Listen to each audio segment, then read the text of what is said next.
Unmuted and we have video. Are we recording YouTube? Yes. All right, good afternoon. Today is Thursday, September 22nd. The time is now 1:32 p.m. And I will call to order this special meeting of the Board of County Commissioners to go over our audit for 2021. And I think we will go ahead and say our pledge. So you join me for that, please. I pledge allegiance to the flag of the United States of America and to the republic for which it stands, one nation under God, indivisible, with liberty and justice for all.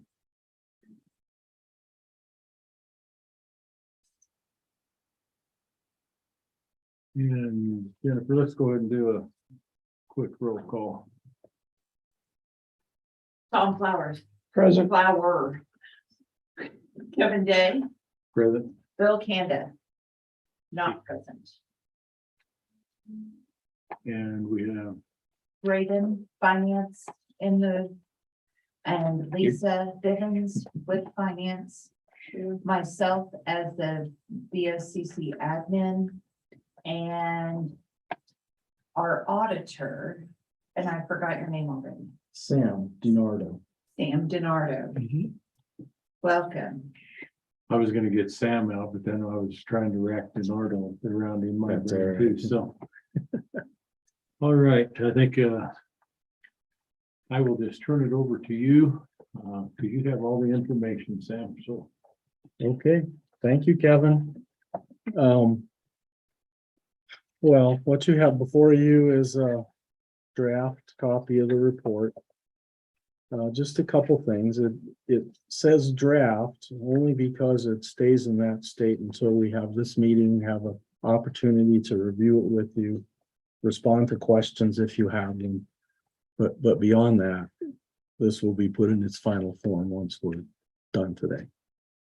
So I kind of typically do a quick walkthrough of the financials. I'll probably highlight a few things I think are of some importance to you. It's somewhat informal in the sense that I'm perfectly fine if you have a question as we proceed. Just stop me and I'll do my best to address it. And then we can do the same thing kind of at the end.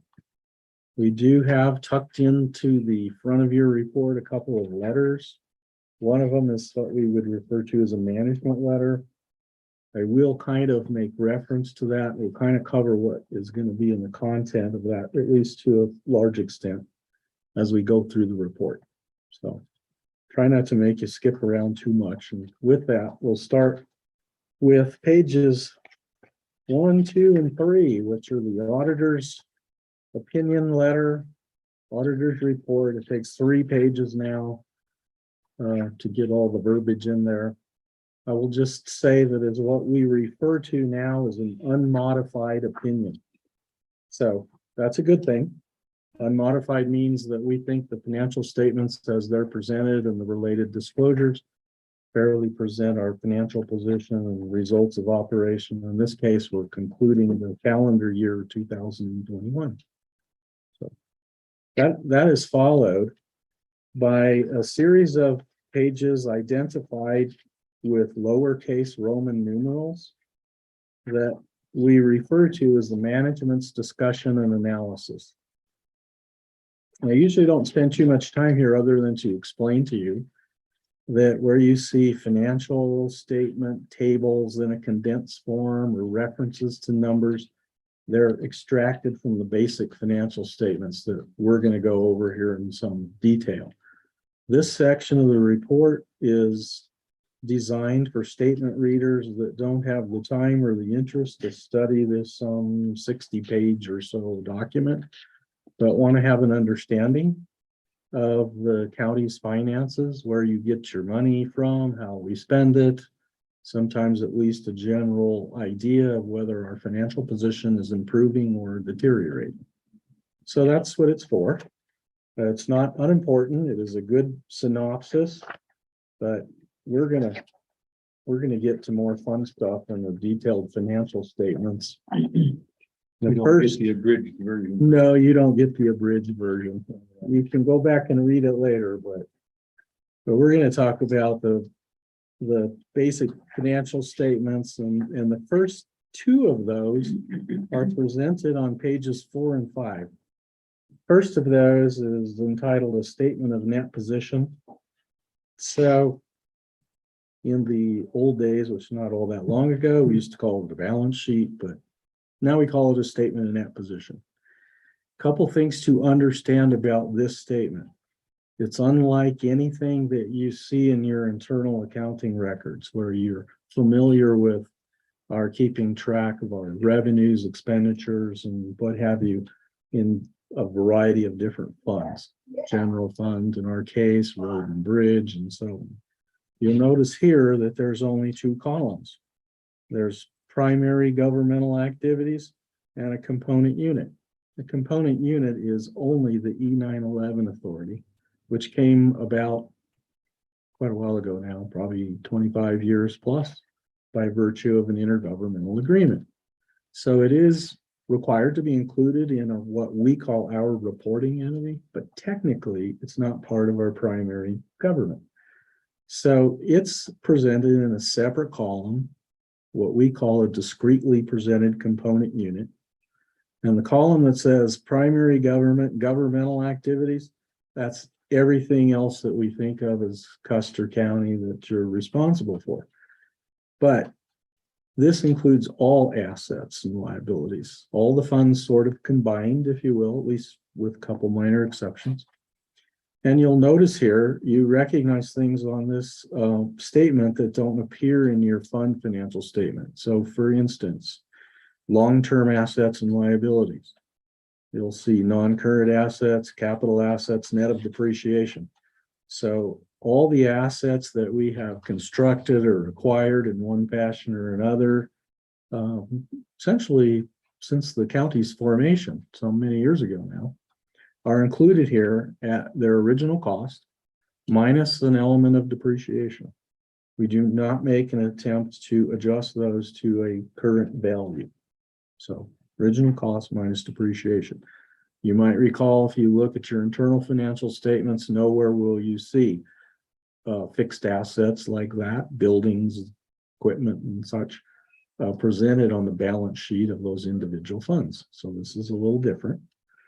The other thing included here is long-term liabilities. And if you just scan down to the liability section, you'll see last line before total current liabilities is current maturities on capital leases. And then we have long-term obligations specifically identified as landfill closure costs, the long-term portion of capital leases, and compensated absences. So those 4 lines, if we add them together, are further sort of described and detailed in the footnotes to the financial statements, which the note dealing with those would actually be on page 24. What you'll notice here is at the present time, we have capital lease obligations outstanding. If we couple the current and long-term portions, it's just under $500,000 at the end of 2021. Landfill closure costs is liability for the landfill. It was at least at the end of 21, nearly full. As you know, we're working on expansion. And we have an obligation under the law to provide for 30 years worth of closure and post-closure costs.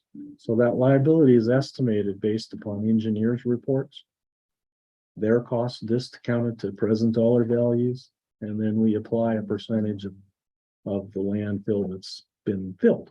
So in this case, it was a high percentage. Almost 100%, like 98% at the end of the year. So quick question. Yes. This would be towards the top of what that liability would be versus it being empty. It's a higher cost if we're more full than if we're more empty. Yeah, it is, because how the engineer's report works is it estimates that liability once the landfill is completely filled. Okay, so as you kind of think back to previous years when we were at a lower percentage of bill, then that percentage applied to that cost estimate was less. Okay, so you're exactly right.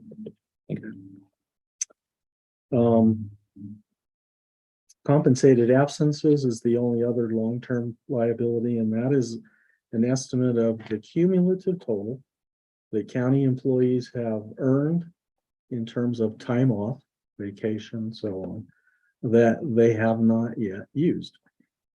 So that number obviously is fluid as they earn more time off through their work, and then obviously it's reduced when they're either use those days, or in some cases, if you have a separation from service, they get paid for those days. So that was our estimate. I think the good thing to take away from here, we have no other long-term debt. There's no bonded debt outstanding. From that perspective, we're in pretty healthy sort of financial position. This statement is basically designed, I mean, obviously we do it because accounting principles require it, but obviously it's designed for third-party statement users, bond underwriters, lending institutions, things of that nature. It's full accrual accounting. So any receivable, any revenue belonging to 21 that wasn't collected before the end of the year is included in receivables.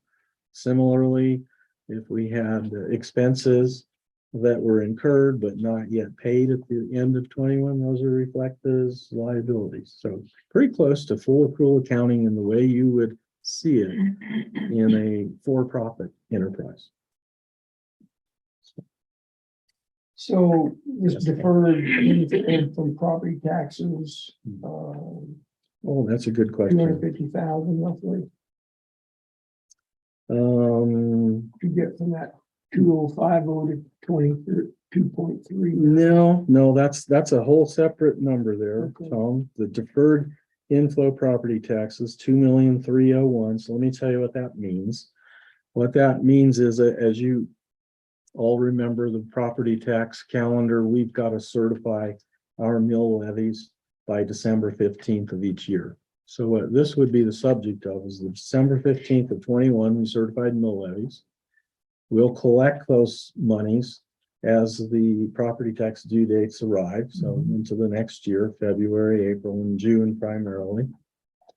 But actually it's a receivable technically once we certify those mill levies. But that money's not available for us until into the next year. So they call it a deferred inflow. The receivable side is included in that number that's about midway down the current assets. It says see 2.4 million, 2,408,000. Yeah. So That answers my next question. Are we accounting for that uncollected tax revenue from 2020? The last yes. part of 2020. Yes. Okay. Yeah, that's a little separate, but yes, that's true. If we had any ad valorem tax that, some delinquent accounts, that's included in those receivables. Yes, it is. That would be the total amount of those receivables, right? Or Well, is it it isn't included just that though, Braden. Their taxes receivable there, that sum is pretty broad because it would include the 2,301,000, which is essentially an estimate of what you're going to collect in the succeeding year for ad valorem tax. It would include whatever delinquent accounts are still outstanding at that point. And then it would also include taxes that we receive sort of in arrears. So for instance, sales tax that we collect. Just think of the sales tax calendar. Vendors that collect sales tax in November and December, let's just say November, they have to remit it to the state in December. The state funnels our share back to us in January. Okay. So we're always like 2 months in arrears on some things like that. So those are included in receivables. They're also included in receivables in your governmental fund types though, because we'll see that in just a moment. And for example, in the general fund, if it's a tax revenue, but it belongs in 21, if it's collected in the first 60 days of the next year, we pull that back into revenue. So it's included in receivable there as well. Lodging tax probably be a good example. It's another example. Anything like that where, you know, here we don't collect those directly, so vendors don't send us sales tax directly to the county. It's part of their state reporting. And then the state sends it back to local governments in the following month. Okay. The second of the government-wide statements is a statement of activities. This one, there's no way to make this with a print size that any of us could read without turning it to the sideways. So sorry for that. But on the next page 5. Oh, okay. Wait to your next section, sorry. Yeah, one more page there, hopefully, Tom. Yeah. There you go. So you'll see here, this is kind of like an income statement, but it's a little different in terms of its presentation. It's entitled Statement of Activities. It is a summary of our income and expenses, but you'll see the first column on the left there, we start with expenses sorted out into these broad functional categories. For example, general government, we would include things such as expenses of the treasurer's office, the clerk, assessor, commissioner's office, all that kind of stuff would be the things that would drive the general government. Public safety would be the sheriff, jail, EMS, things like that. Streets and highways is pretty much just road and bridge. Health and welfare would be our human services, nurse, coroner, those sorts of activities. And auxiliary is kind of a catch-all, but in our case, significant things would be Veteran Affairs Office, Extension Office, other community support, kind of all in those categories. As you can see, we start with expenses. Once again, this statement, like the statement in that position, is full accrual basis. So any unpaid but accrued payables or accruals are included. There's also included here an element of depreciation. So that depreciation expense is embedded in these different functional categories, totals about $600,000 in this year. So we start with expenses in these functional categories.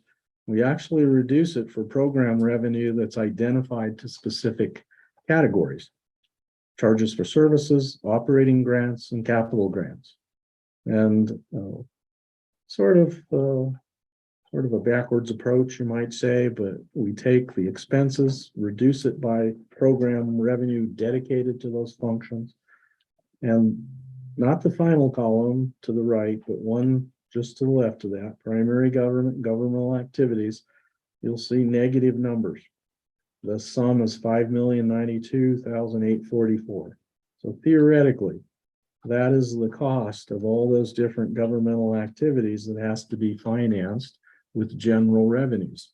And those general revenues you can see are detailed right down below in that column, consisting primarily of ad valorem and SO taxes, sales and use tax, highway user, lodging tax, and then other things. This year we had some asset sales, we have investment income and so on.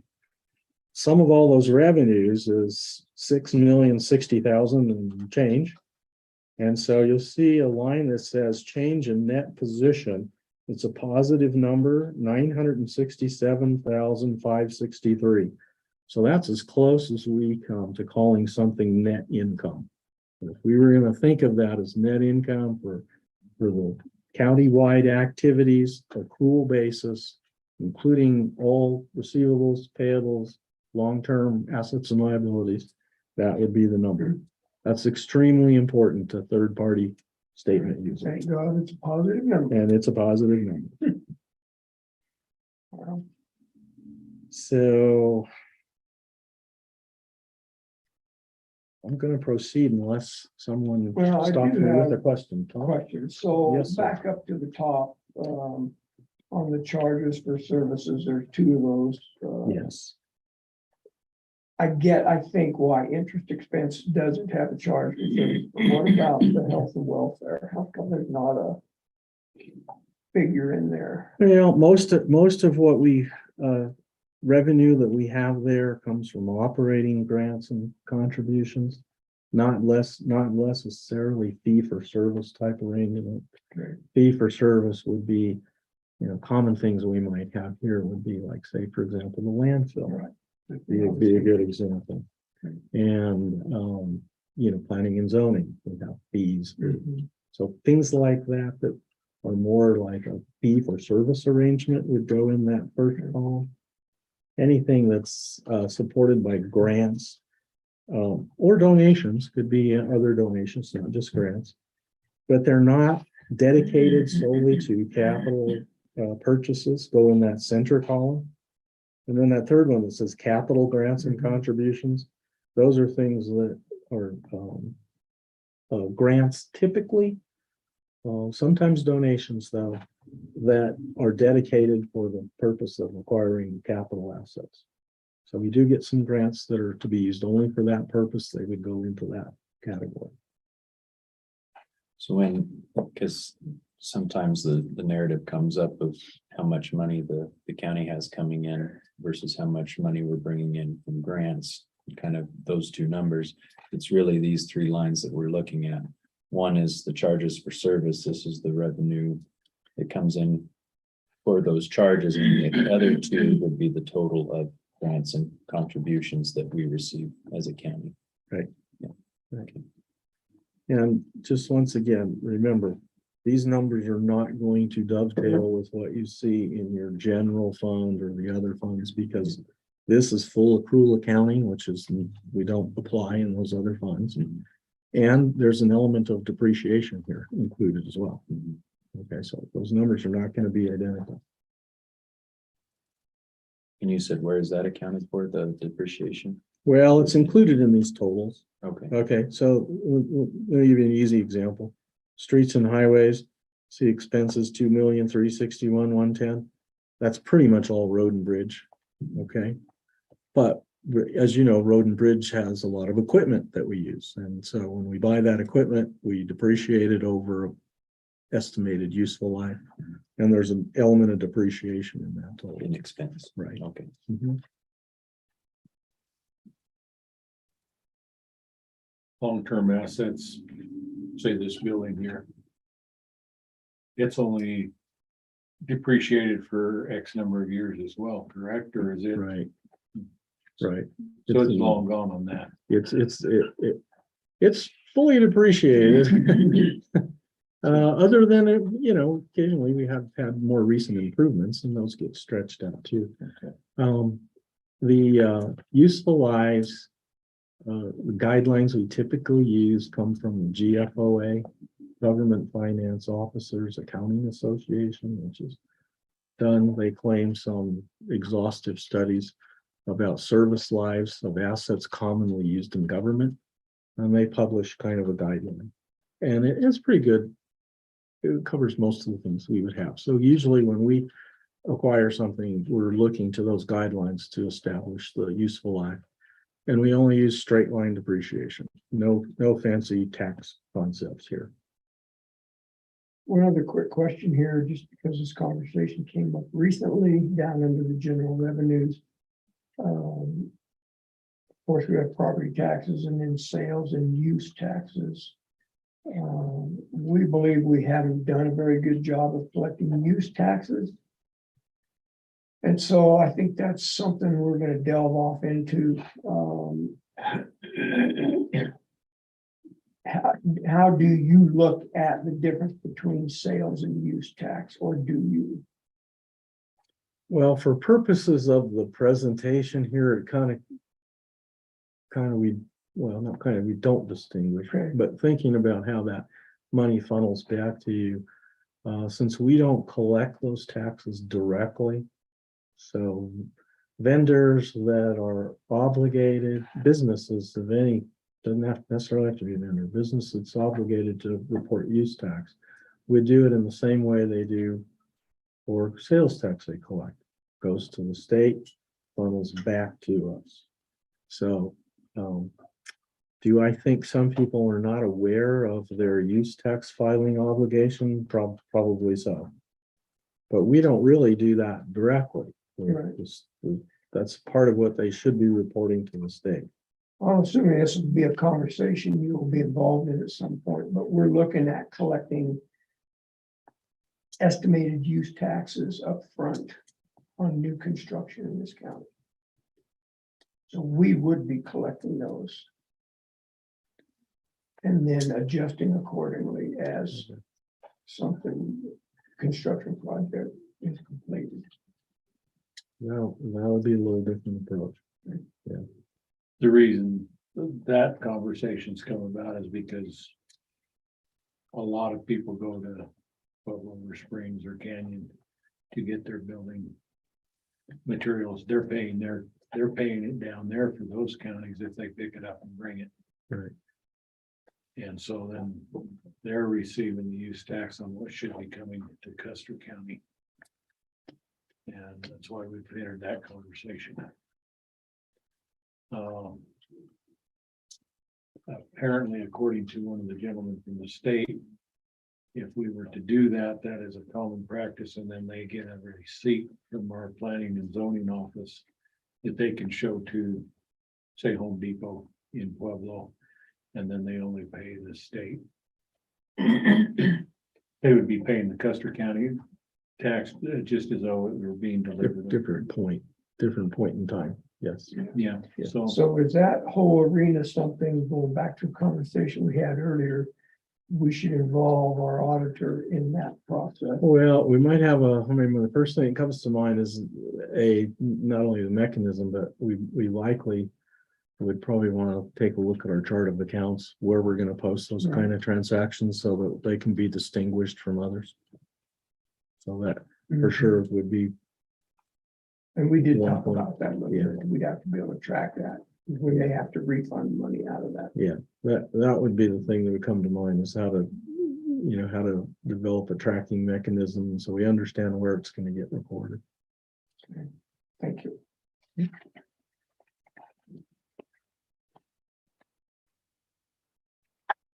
Okay. Those are the only two of what we call government-wide financial statements. So what you should find next is on page 6. This one's actually called the balance sheet, a more familiar term. But a couple things to say about this. You'll notice these numbers will more closely dovetail with what you're accustomed to seeing in your internal financials. No long-term assets, liabilities. We do include receivables if it's money that belonged in 21 and it's collected, in other words, available to the county within 60 days after the end of the year. So this deferred property tax is a bit of an anomaly because that's included in the receivable and in the deferred inflow, as you correctly observed a moment ago. You'll notice here a couple things, I think. First of all, there's a separate column for the general fund, then road and bridge, human services, and capital improvement. So in generally accepted accounting principles, by definition, the general fund is always what we call a major fund.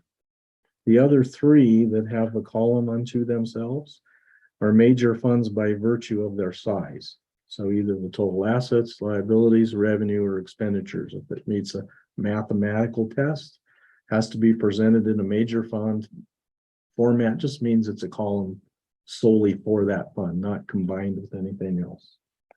That is opposed to the just before the total column on the right, you'll see other governmental funds, and that's a combination of the smaller funds.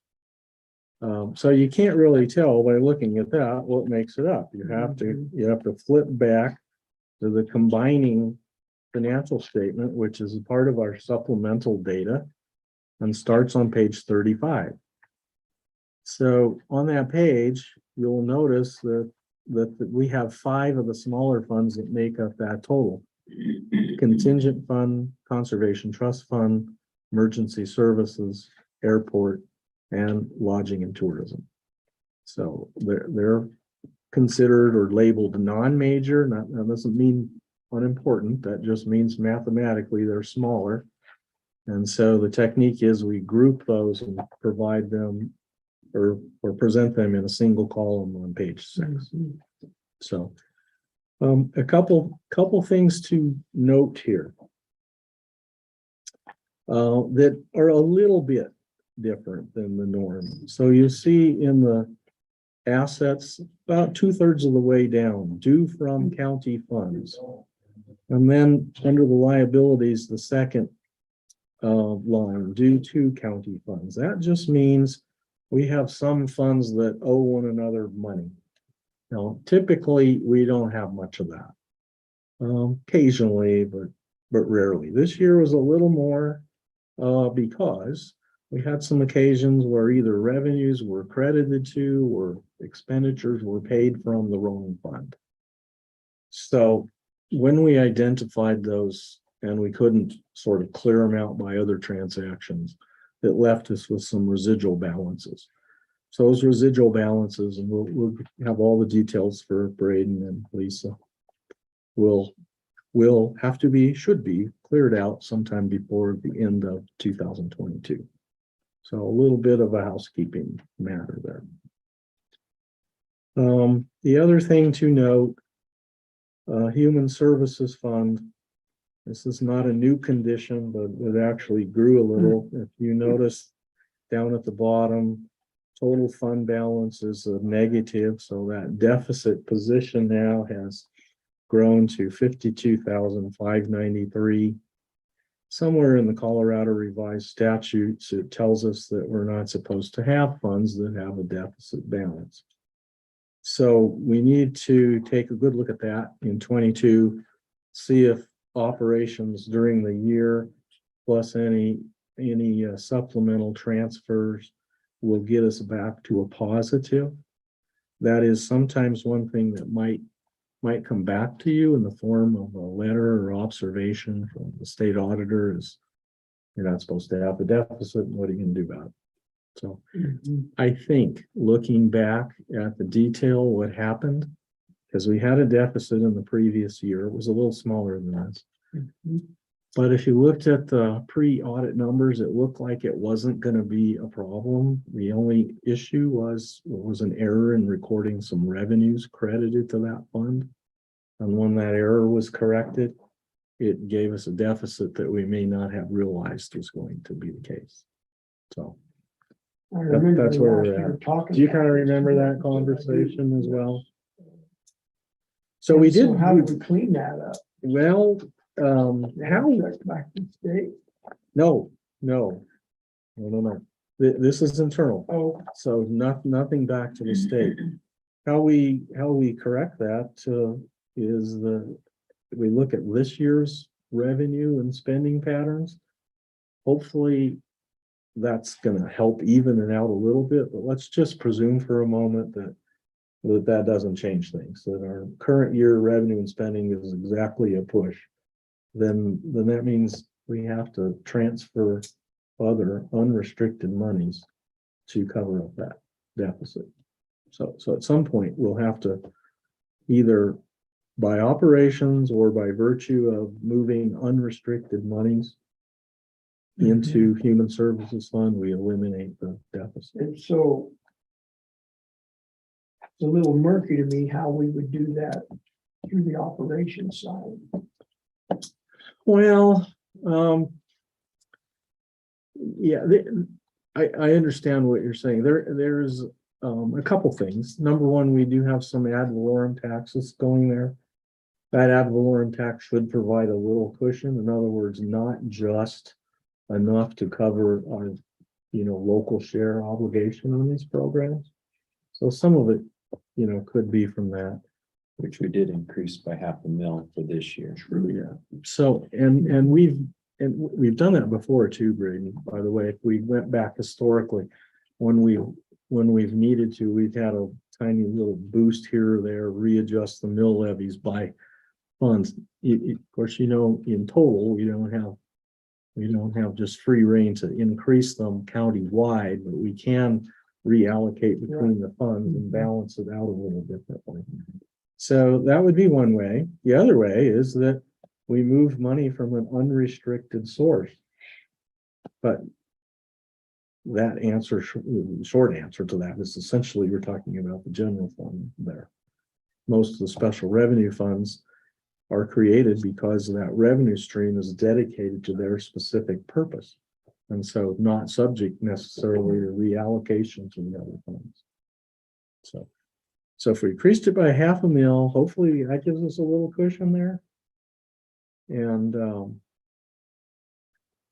We'll see. we'll see how that goes, I guess. We'll see how that goes. I think it'll have to be monitored as we approach the end of the year and see if how close we're gonna come. Is there? This may not be a good question, but I'm gonna ask it anyway. Is there a particular place where that deficit is showing up?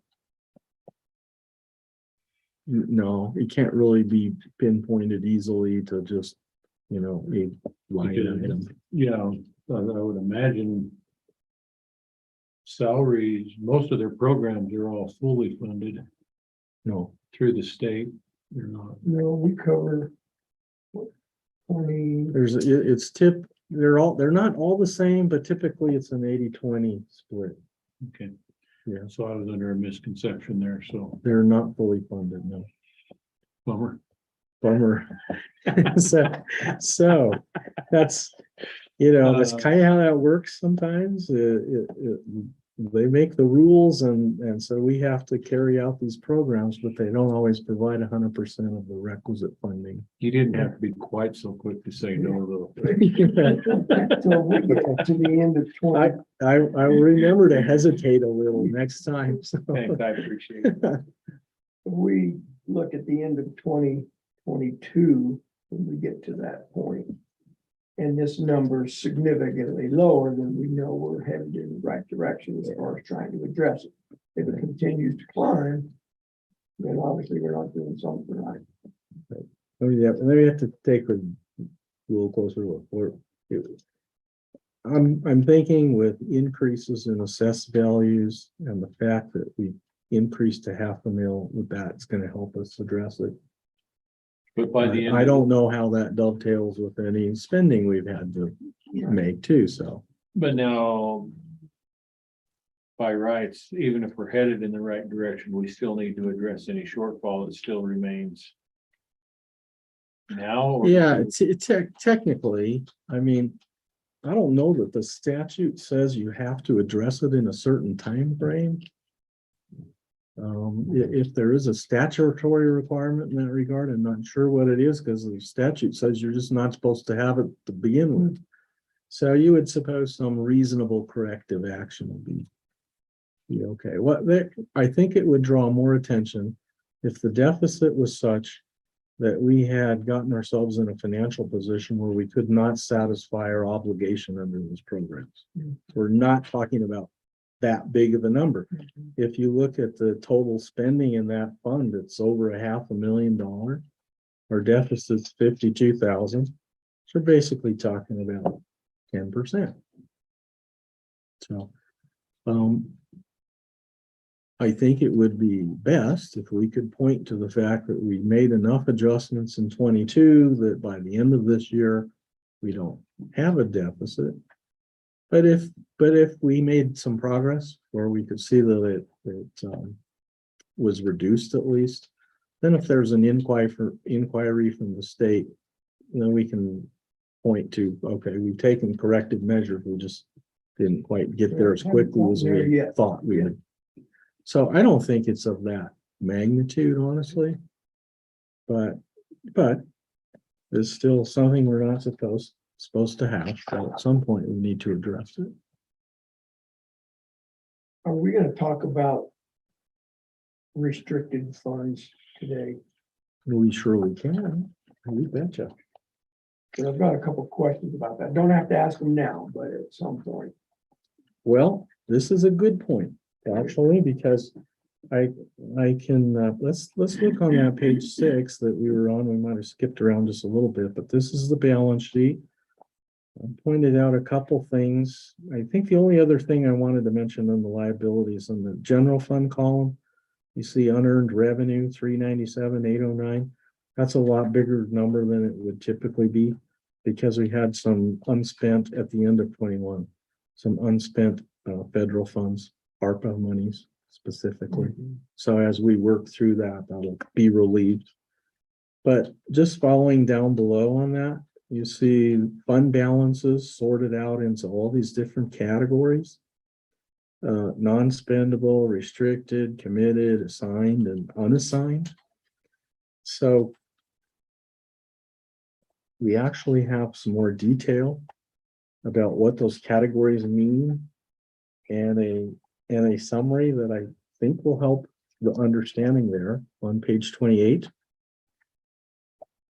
The descriptive material starts on page 27, what these fund balance categories mean, but really the little table I think that might be helpful to you is on the bottom of page 28.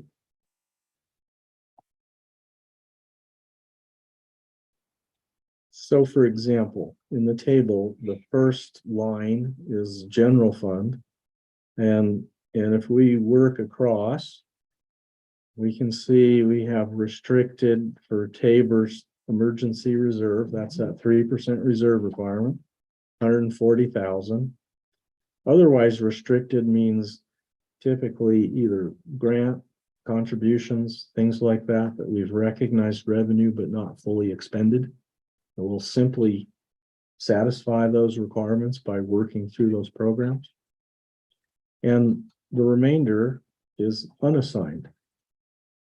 By definition and generally accepted accounting principles, only the general fund has a positive unassigned fund balance. In other words, that means subject to our board's discretion, how you use those resources. They're not necessarily subject to external restrictions. That's unlike if you go to the second row, road and bridge. Now we got a whole bunch of stuff here. Non-spendable inventory. Well, as you know, road and bridge has materials that we inventory, parts and so on.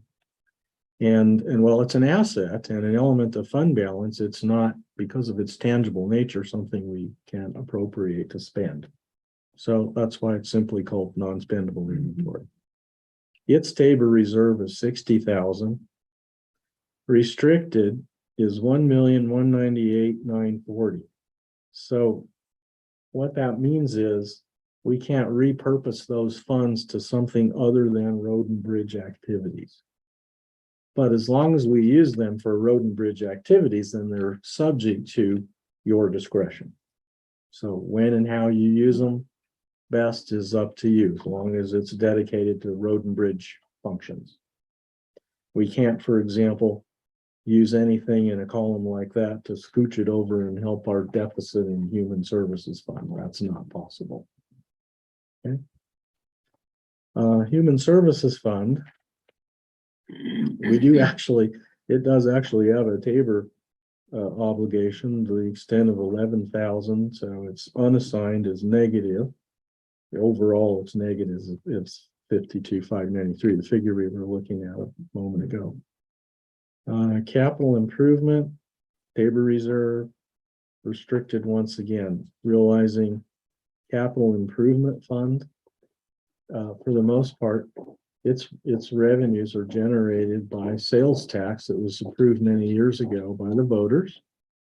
And the portion that's allocated to the capital improvement fund has to be spent for qualifying capital improvements. In other words, equipment and improvements, things like that, that would satisfy a capitalization criteria, not just maintenance and repairs, or the debt service on those obligations. So it, as you know, we do budget for capital lease payments on equipment that we're obligated to pay for, sometimes out of capital improvement fund, and that's perfectly fine. Okay. Once again, any money accumulated there is restricted to that purpose, though, cannot be reallocated. And then the other governmental, this is where we deal with all the, the smaller funds kind of in total, but you can kind of remember from that pages 35 and 36 what those are. A good example, I think you maybe have mentioned, is lodging and tourism fund. You know that lodging tax was approved by the voters some years ago, and the ballot question said we're gonna charge this and we're gonna use the money for these activities. Basically, it's marketing activities for the county. And so money generated from that tax goes into that fund. We have discretion about how and when we spend it, but we cannot repurpose it to another county function. So, have I come close to hitting on any of your questions, Tom? I've understood what you've said, and I think I've primarily understood that before today. What constitutes a restricted fund? Is that statutory? It could be. It restricted means external. So that means it's a rule, restriction we have to apply based on, could be state statute, could be a provision in a grant or a contract. All of that would be restricted. So if we, Which, when you mentioned grants, is getting to kind of where I was headed. So if we get a grant that said this money must be used for this, that really in essence becomes a restricted fund. absolutely. It is restricted to that purpose. Right. Some grants, as you know, are, some support program activities.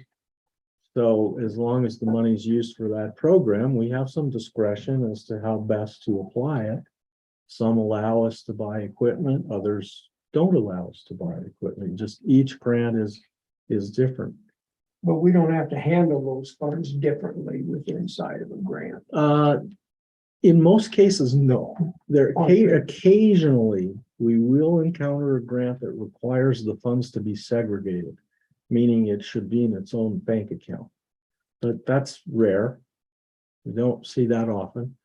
And most of them, we don't end up having in restricted fund balance. We do have some, but actually the majority of the grants are what we call expenditure driven.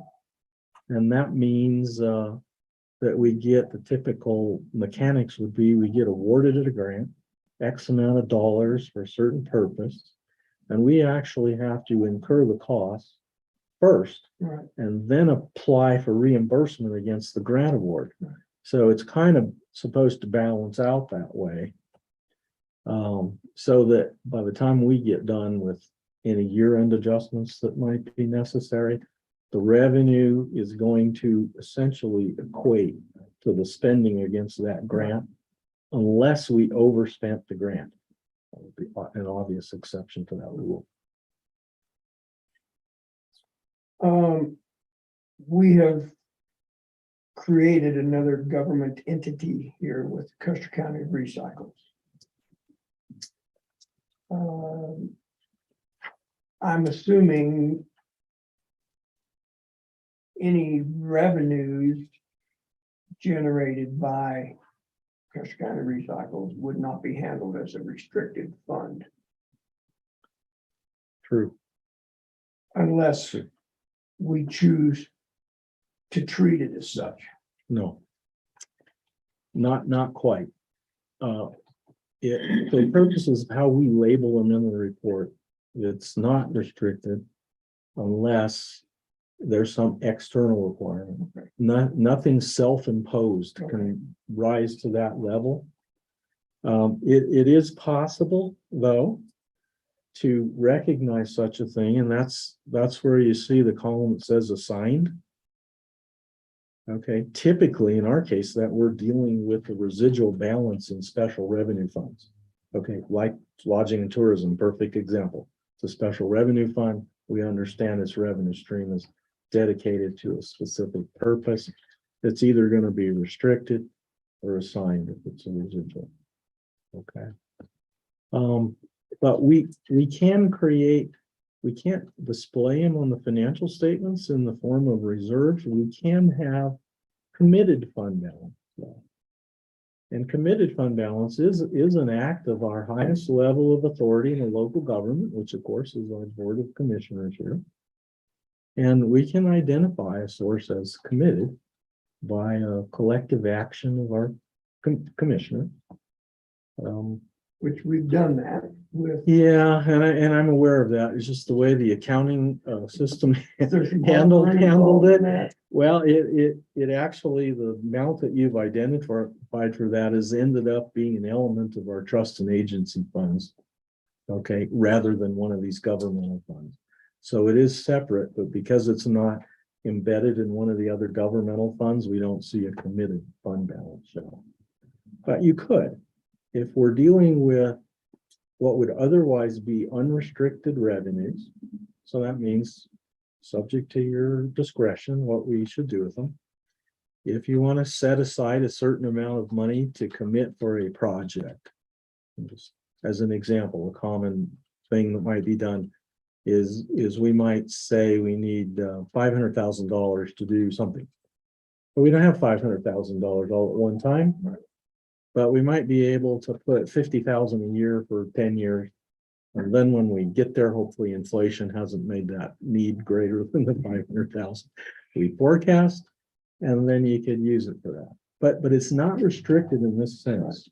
That sense would be any future board of commissioners or the same commissioners in the next year might say, okay, now we have a better idea of what we need to do with that money, or some other priority has come up where it has to be redirected. You collectively have that ability to do that. So while it's not restricted, it is committed. That commitment can be recognized in these financials as long as it's an element of a governmental fund, not the trust and agency fund. And that commitment is recognized in our case here. How we would do that is by board resolution. And it has to be before your year is over. So let's just say, for instance, we wanted to apply that concept in 2022. Whatever that defined purpose might be, we'd say we intend to commit X dollars that's otherwise unrestricted and presently resides in wherever it's at, general fund most likely. So I'm thinking. So we would define that, adopt that resolution, in our case, if we wanted to reflect it in 22, before the end of December. And that would show up then as committed, It would. because we, I think in practice have done that, maybe not in practicality, to say we're gonna commit certain fund dollars from landfill for expansion. You did. You But did, that doesn't show up as No. committed. because we've either, we have used some, actually, we have used some. Right, And any residual was still residing in the trusts and agency funds at the end of 21. It doesn't have to be that way. right. I'm assuming it'll continue to be that way though. So- In 2022, most likely. Once commissioners would take an action to create a committed fund of that sort, then the only thing that would change it is either the consumption of those funds. In other words, they authorize the payment of expenditures against that resource, or they change their mind on the commission, on their commitment. Thank you. Anything else on that? Kind of rabbit trail over there, but That's okay. That's okay.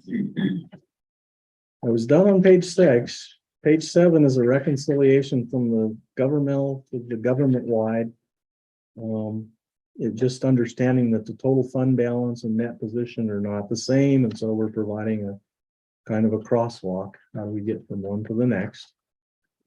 Page 8 is a summary of revenues and expenditures for each of the governmental funds. And once again, same as the balance sheet, the general fund and the 3 major special revenue funds have a column unto themselves.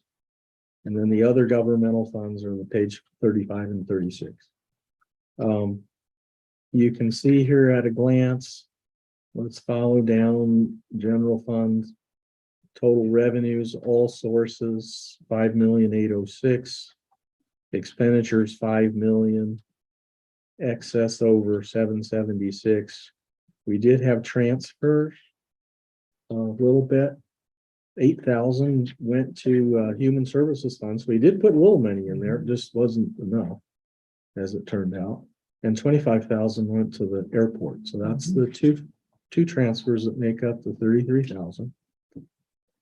If you looked at your internal financial statements, you would not see these numbers, not until Braden and Lisa get done posting adjustments at least. And just realize that these numbers change pretty significantly in some cases because we're picking up with your end of the year adjustments, this property taxes and sales taxes, case of road and bridge, highway user tax that comes in after the fact. In other words, it wasn't until early in 22 we collected some of the 21 revenues.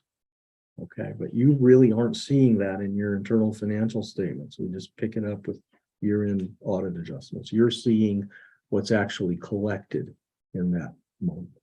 Does that make sense? So these numbers will be a little bit different. At any rate, our fund balance in general fund grew by 743,000. Now at the end of the year, 3,434,000. Road and bridge, you can see, actually, we went a little bit the other way. We spent a little more than our current year revenue, so its fund balance decreased a little. That's okay. You're allowed to do that. We did that on purpose. Yeah, you're allowed to do that. As long as that fund balance carryover from previous years is used for road and bridge activities, it's perfectly fine. We talked about the human services fund, capital improvement fund. The only thing that's a little different, just as a reminder, I think I may have mentioned to you before, about 5 lines up from the bottom, you'll see a line that says proceeds from capital lease. It's not really proceeds. What it is the finance portion of a newly entered into lease agreement. So during 2021, we had a new lease agreement and we financed part of it, which is obviously the purpose of them. The finance portion gets reflected here as another financing source, and the full cost of the equipment we're acquiring is included in capital outlay expenditures up above. So the reason I'm pointing that out is just it's a little bit of an anomaly. We don't see that technique in settings other than in government situations like this. But since the total equipment cost is included in capital outlay, it causes our expenditure line to be inflated. So it's not just what you would pay. And that's something we kind of have to remember when we enter into those agreements. It's possible that that could give rise to a need to amend our budget for that fund. So we up the appropriated levels to cover that new agreement. So, that makes sense to everyone, hopefully.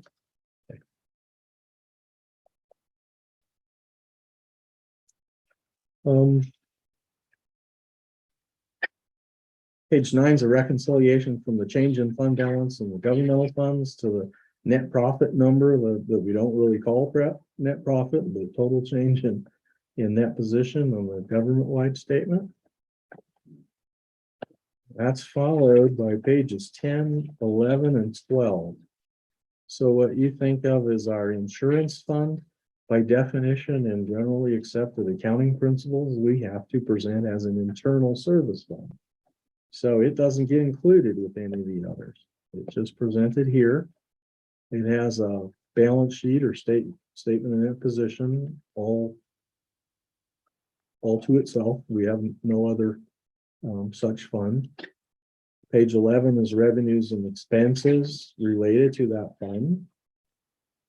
And once again, by definition, internal service funds have to present a cash flow statement. So that's on page 12. A lot of pages for something that internally is probably not quite as, certainly not the transactional activity that the other funds have.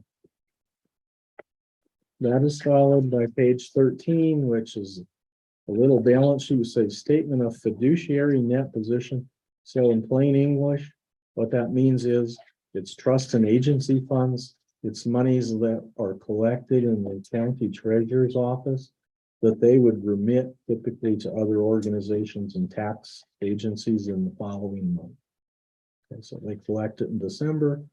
Most of that money is remitted to those organizations in January. So that's just the state of what it was at the end of December. Notes to the financial statements begin on page 15, and they go on for a long way. I don't even know. page 30 or so.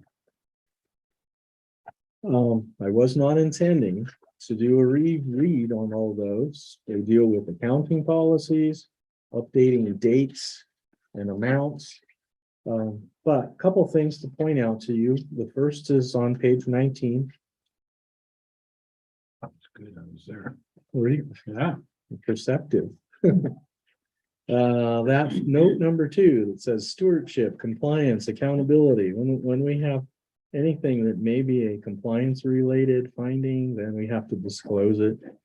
The section B there says we had expenditures in 3 of our funds that exceeded their adopted budgets, even after amendment in some cases. But you can see they were minor. Lodging and tourism, their actual spending was 59,978. Their budget's 52,665. We spent more than our budget.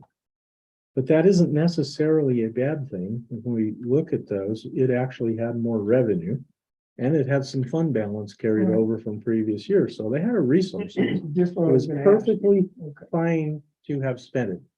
But this question only deals with what's the total that you previously appropriated on that spending line, and did you spend more? It's not a question of, well, we had more money, so that gave us the ability to do something. And that's not the question. It's just, was it more or not? If it was more, you technically violated that provision of the law.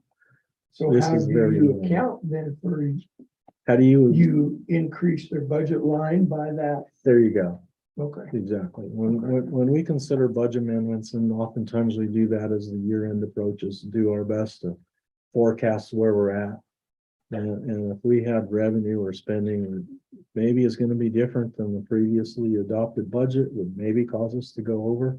You can amend it merely by identifying the revenue source and what you either have or intend to spend it on. So I think tourism is a great example here. I had a conversation with them. We have had in the past too, that we believe they should be spending down their fund balance. That's okay to do. We should have taken that, let's say it's 20,000 and put that in the budget. Right. Not budget 50,000, let them spend 70,000 and then do something later. Right. Okay. That's Makes it. sense. Yeah. That's it. So that's an easy fix. And sometimes we're kind of forecasting where those numbers are going to end up at the end of the year. If we miss the mark just a little bit, that's what causes these slight variances. But 2 things to note here. Okay, we talked about the deficit in the human services fund, but you notice they didn't overspend their budget. Okay, but they got a deficit fund balance. These don't have deficit fund balances, so we obviously have resources. The top of the next page, 20, not to belabor it, but we're sure that state auditor knows that we realize that deficit fund balance isn't something we're supposed to have, so we disclose it.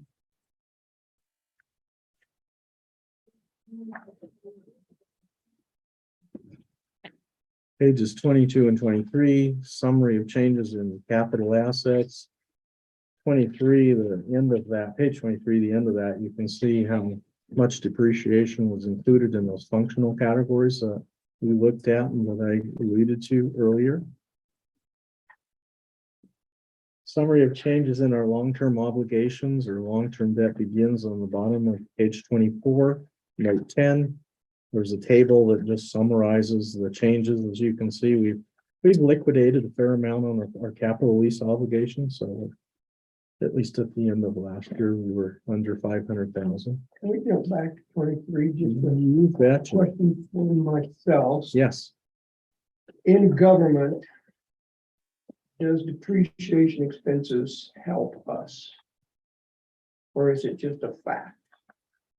I don't think it helps or it just, yeah, it just, Just there. and here's the essence of what we're taking away here. If we think of general fund, road and bridge is a great example because we do have capital purchases there from time to time. We have equipment. So when we spend money for equipment in road and bridge fund, it just goes into capital outlay. It's treated as a current expense. Okay. But if it's equipment that we're going to use over a period of years, then we will add it to our fixed assets that does get reflected in the government-wide and eliminate that expense in the government-wide statement. Okay, because we're increasing the asset, not the expense. Right. And from there, then we depreciate over what we think is a reasonable service line.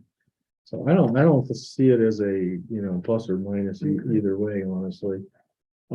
I think maybe one way to look at it though, Tom, I mentioned that change in net position was 937,000 or something like that, the figure we looked at. But that is after the depreciation. So in a for-profit business, oftentimes we would say, well, what did our cash flow look like? Mhm. And we'd look at that net profit, add back depreciation, but in our case, we'd have to subtract capital outlay and principal we paid on debt service. So we have some going both directions. You have to look at both sides to, I guess, evaluate where it'd be positive or not.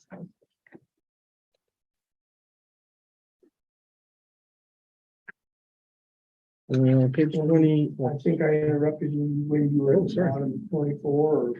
Yeah, if I was like, I think I made reference to the table at the bottom of page 24. Page 25 is just a little more information on the obligations that were outstanding at the end of 21. Bottom of page 25 and top of 26 is a disclosure about the subsequent maturities, just meaning when we expect principal to be liquidated over the ensuing years. Can I hit the pause button a minute? You may. Back on page 25, that check it. Mhm. Take the trust fund. Yes. Did we make that payment in August? You Yes. guys remember? specifically? Yes. Okay. That got by me. I knew it was due in August. She had called Kelly and Kelly got to me right away and I got it that day. That was probably an oversight on our part to, through the transitional period, to tell you that that was in our original terms of that contract was, I think it was like the end of August of this year or something, so. Okay. Yeah, thank you. You bet. Let's see, we've kind of talked about most of the rest of this, obviously, both specifically fund equity, what those labels mean on pages 27, 28. Page 29 is sort of some compliance stuff. It's activity that runs through this EBT program.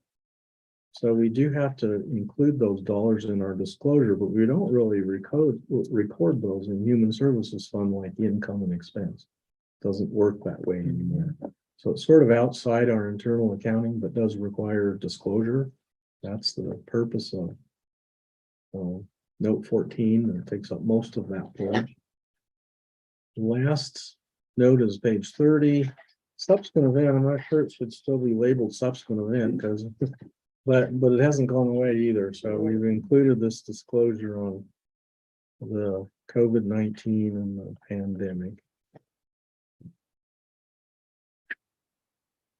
Now we get into supplementary information. You'll notice that cover page says required supplementary information. So generally accepted accounting principles require that we present budget and actual comparisons for the general fund and any major special revenue funds. So that's why we will see 4 pages with that information. And page 31 is the general fund.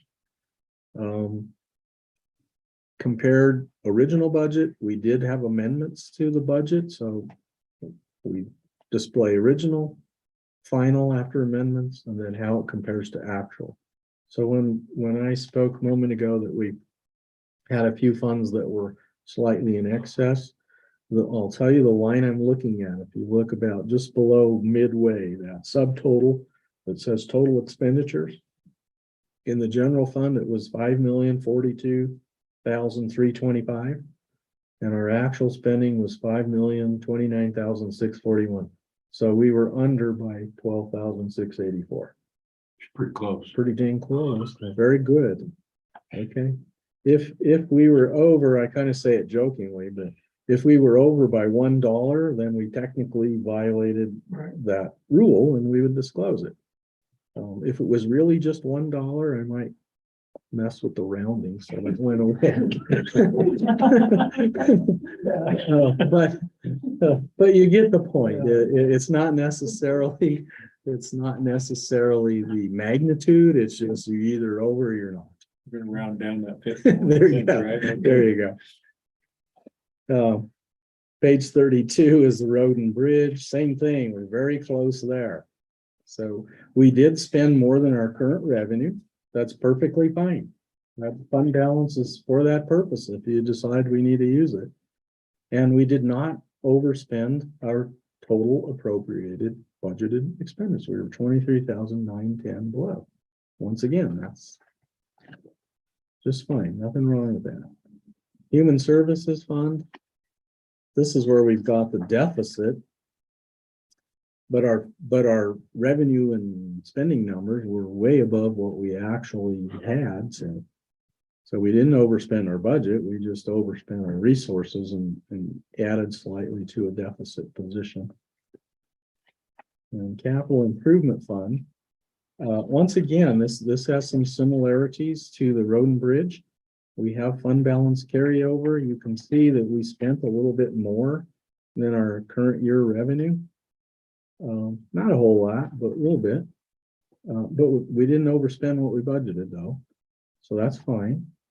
But we did spend against some of that fund balance carryover. Not much though. Other supplementary information. Pages 35 and 36 are the balance sheet and revenue and expenses for the non-major funds. Once again, contingent, ETF, emergency service, airport, and lodging and tourism. And then following that on page 37, we have a series of pages. This budget and actual comparisons, we didn't receive or spend anything in the contingent fund, as you can see on page 37. Page 38 is CTF.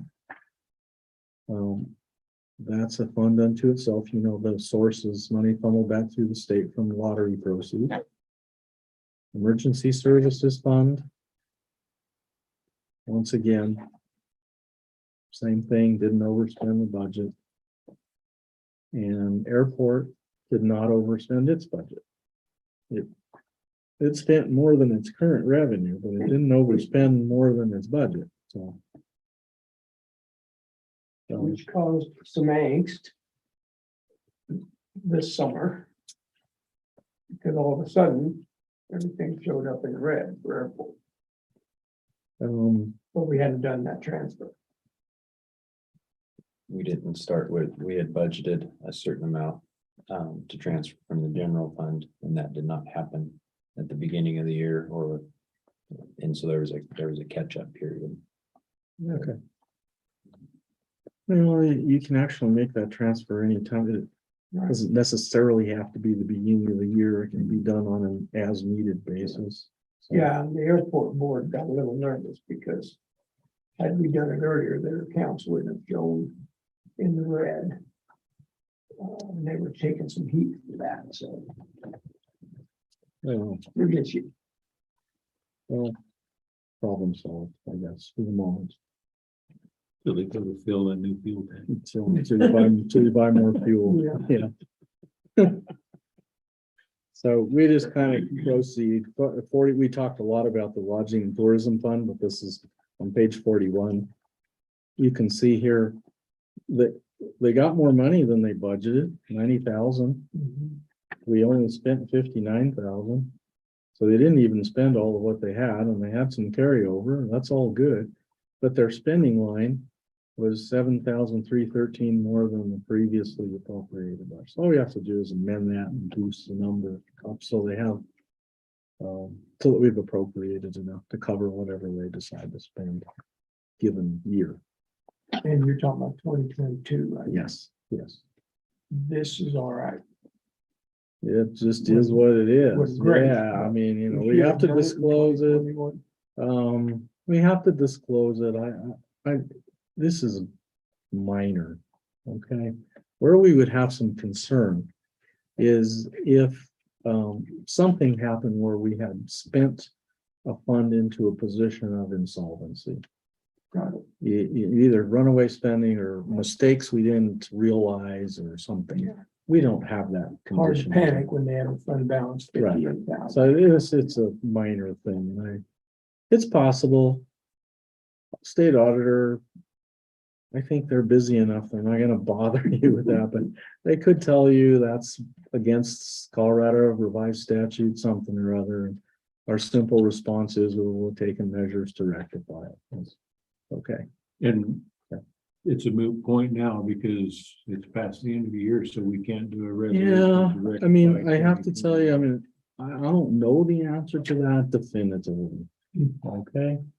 I have listened to attorneys give answers on both sides of that question about whether you can amend the budget after your year is over. Hmm. Some think it's fine. Some think it's not fine. Guidance in the financial management manual from the state would suggest to you that they think it should be done before the year is over. As an accountant, it seems only logical to me, if we think of a budget cycle, are we supposed to adopt a budget which serves as a basis to appropriate monies to spend? Doesn't make sense to me to do it after the year's already over.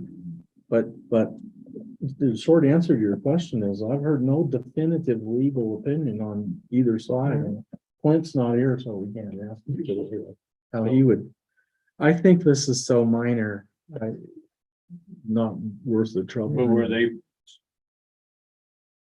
they spent extra money this year in tourism, did we make an amendment for that when they did all Well, these flyers? 2023, No. 2022, you're asking about, yeah, my discussion with them was that they are planning to ask us for budget resolution, amendment resolution, because that wasn't a budgeted item. They have the money, they just didn't budget for it. Yeah, so.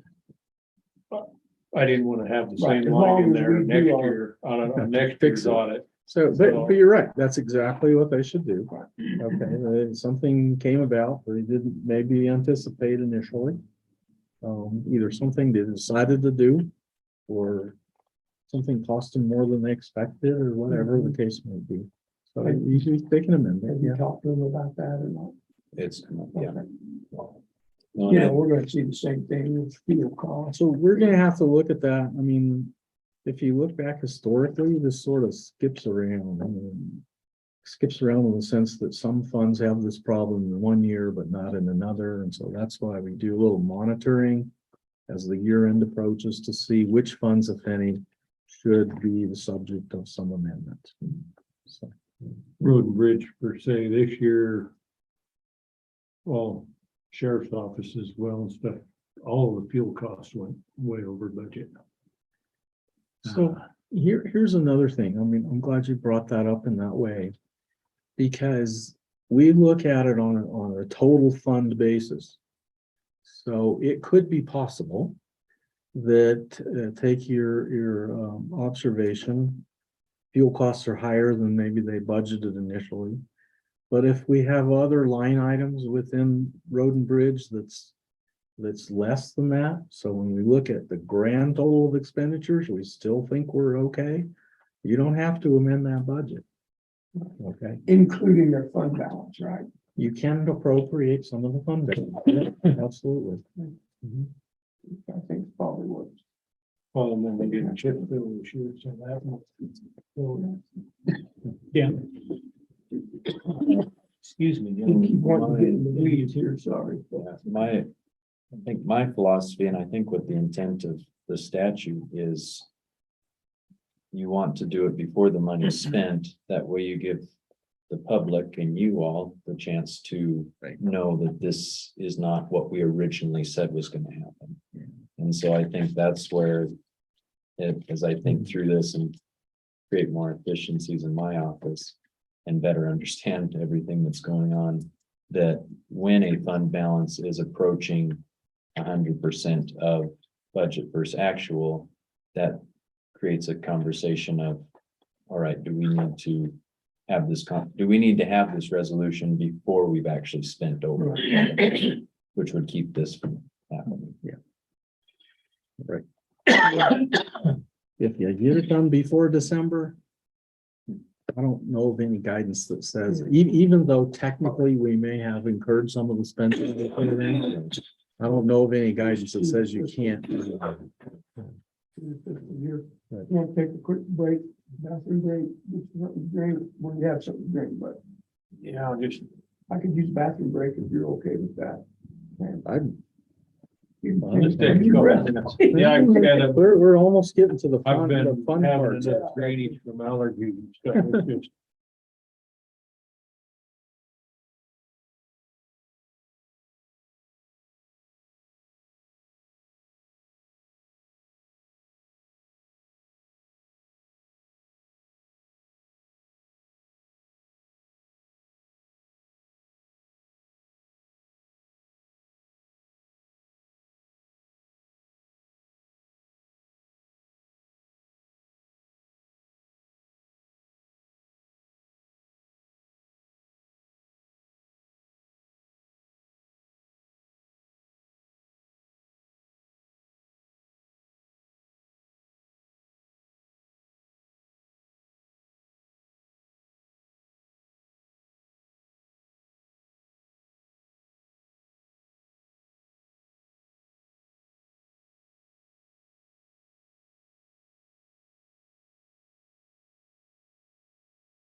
How many going, do you know? No one. Oh, I'll call us back to order though at 2:57 PM. Okay, we're back. We're back? We're Okay. back. So in my booklet anyway, I left off at essentially the last page of the budget and actual figures that were for the non-major funds. Page 43 is the last of those, and that's the component unit, the E911. We still have the same presentation requirements, but. And so this is another one of those. They had slightly overspent their budget, so we need to there's plenty of revenue and fund equity. We just needed to boost the spending line number just a little bit. Okay. Now, where do we get to on page 44? And essentially for the remainder of this report, all the rest of the pages deal with compliance related matters. So anytime we have a local government, such as the county, where we either receive or expend $750,000 or more in federal revenue, then we're subject to Single Audit Act law. Well, that law requires that we do some additional compliance testing and reporting on some of the programs. I say some of the programs because we identify major programs and do detailed testing on those. The other programs, we do testing enough to try to be assured that the revenue and spending has been recognized correctly. But this schedule, this list on page 44 is simply a compilation of all those programs and their source and how much money we expended in the last year. You see the total at the bottom is $894,000. So obviously we exceeded the 750. If we have a year where it falls below that, then this compliance related work does not have to be done. Okay. So 750 is. 750 is the threshold. That is exactly right. Page 45 is some footnote disclosures, basically just dealing with an explanation on some thresholds and an acknowledgement that we kind of followed the rules in applying the dollar thresholds to the program. And page 46 and 47 is a report on compliance with major federal programs. So what that means to us is we identify some, usually dollar value is a big driver because we have to have a certain percentage of the dollars covered in our testing. And so we have a couple things here. This is internal control, rather. If I said compliance, I misspoke. Pages 46 and 7 are internal control. It makes reference in not the last paragraph on that page, but the one just above it. Deficiencies in internal control. We described in schedules and findings and question costs as 2021-01 and 02 to be material weaknesses. Okay.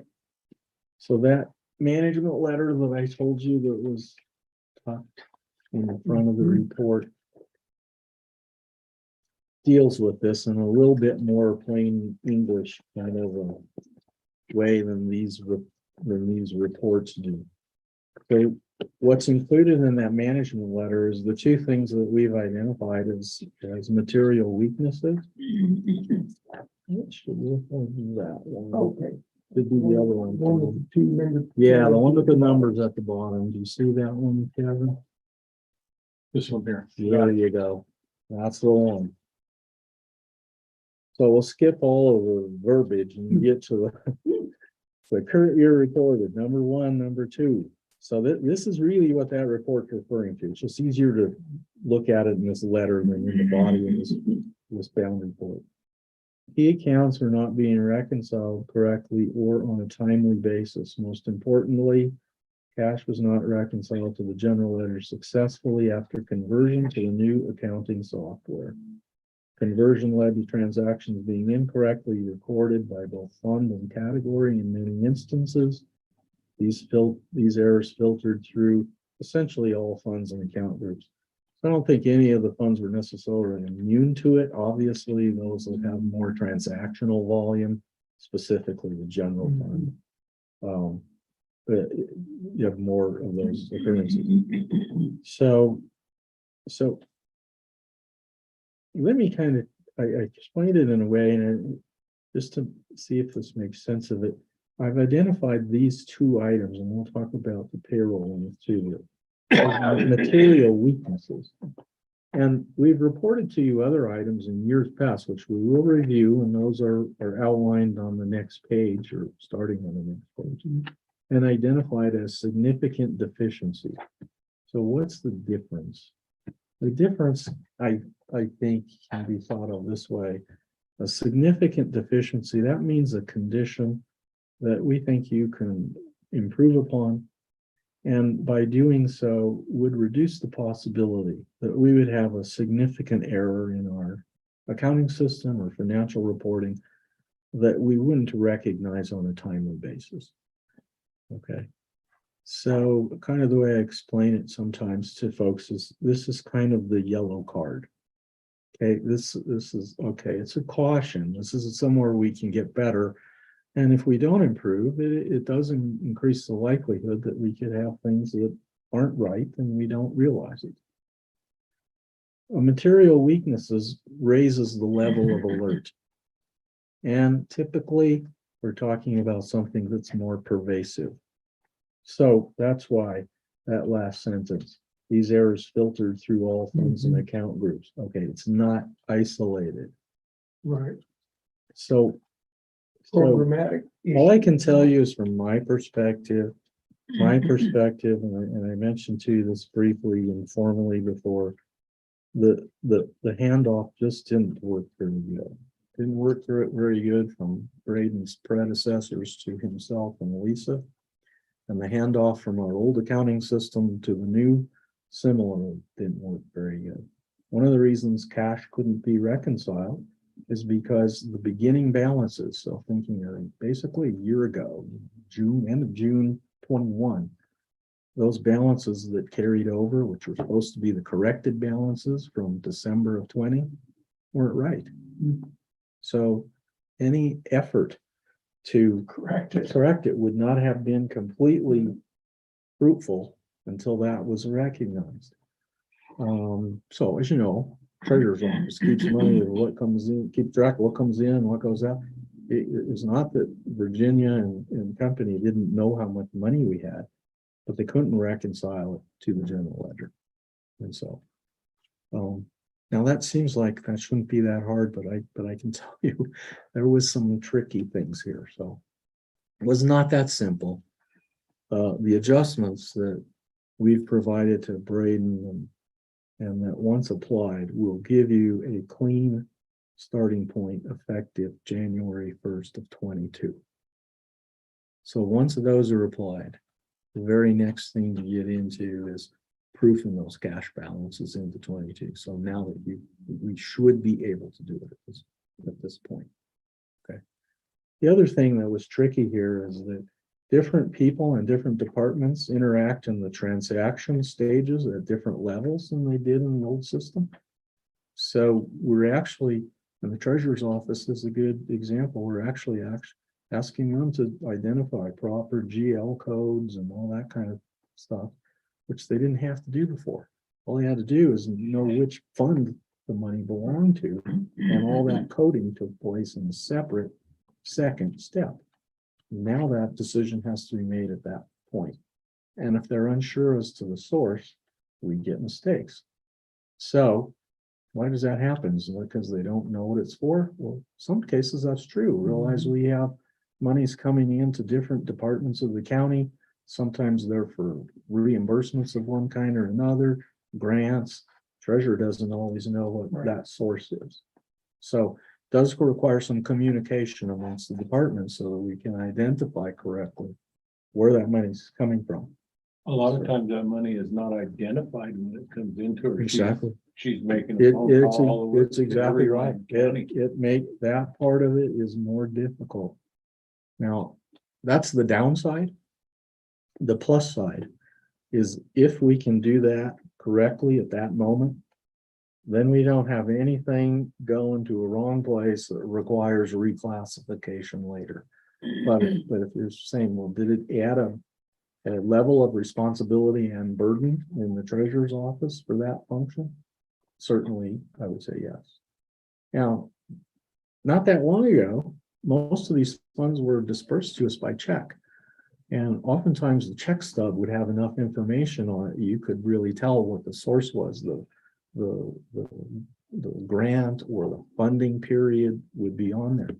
Now these are mostly all by ACH and we get nothing, sometimes not even an email.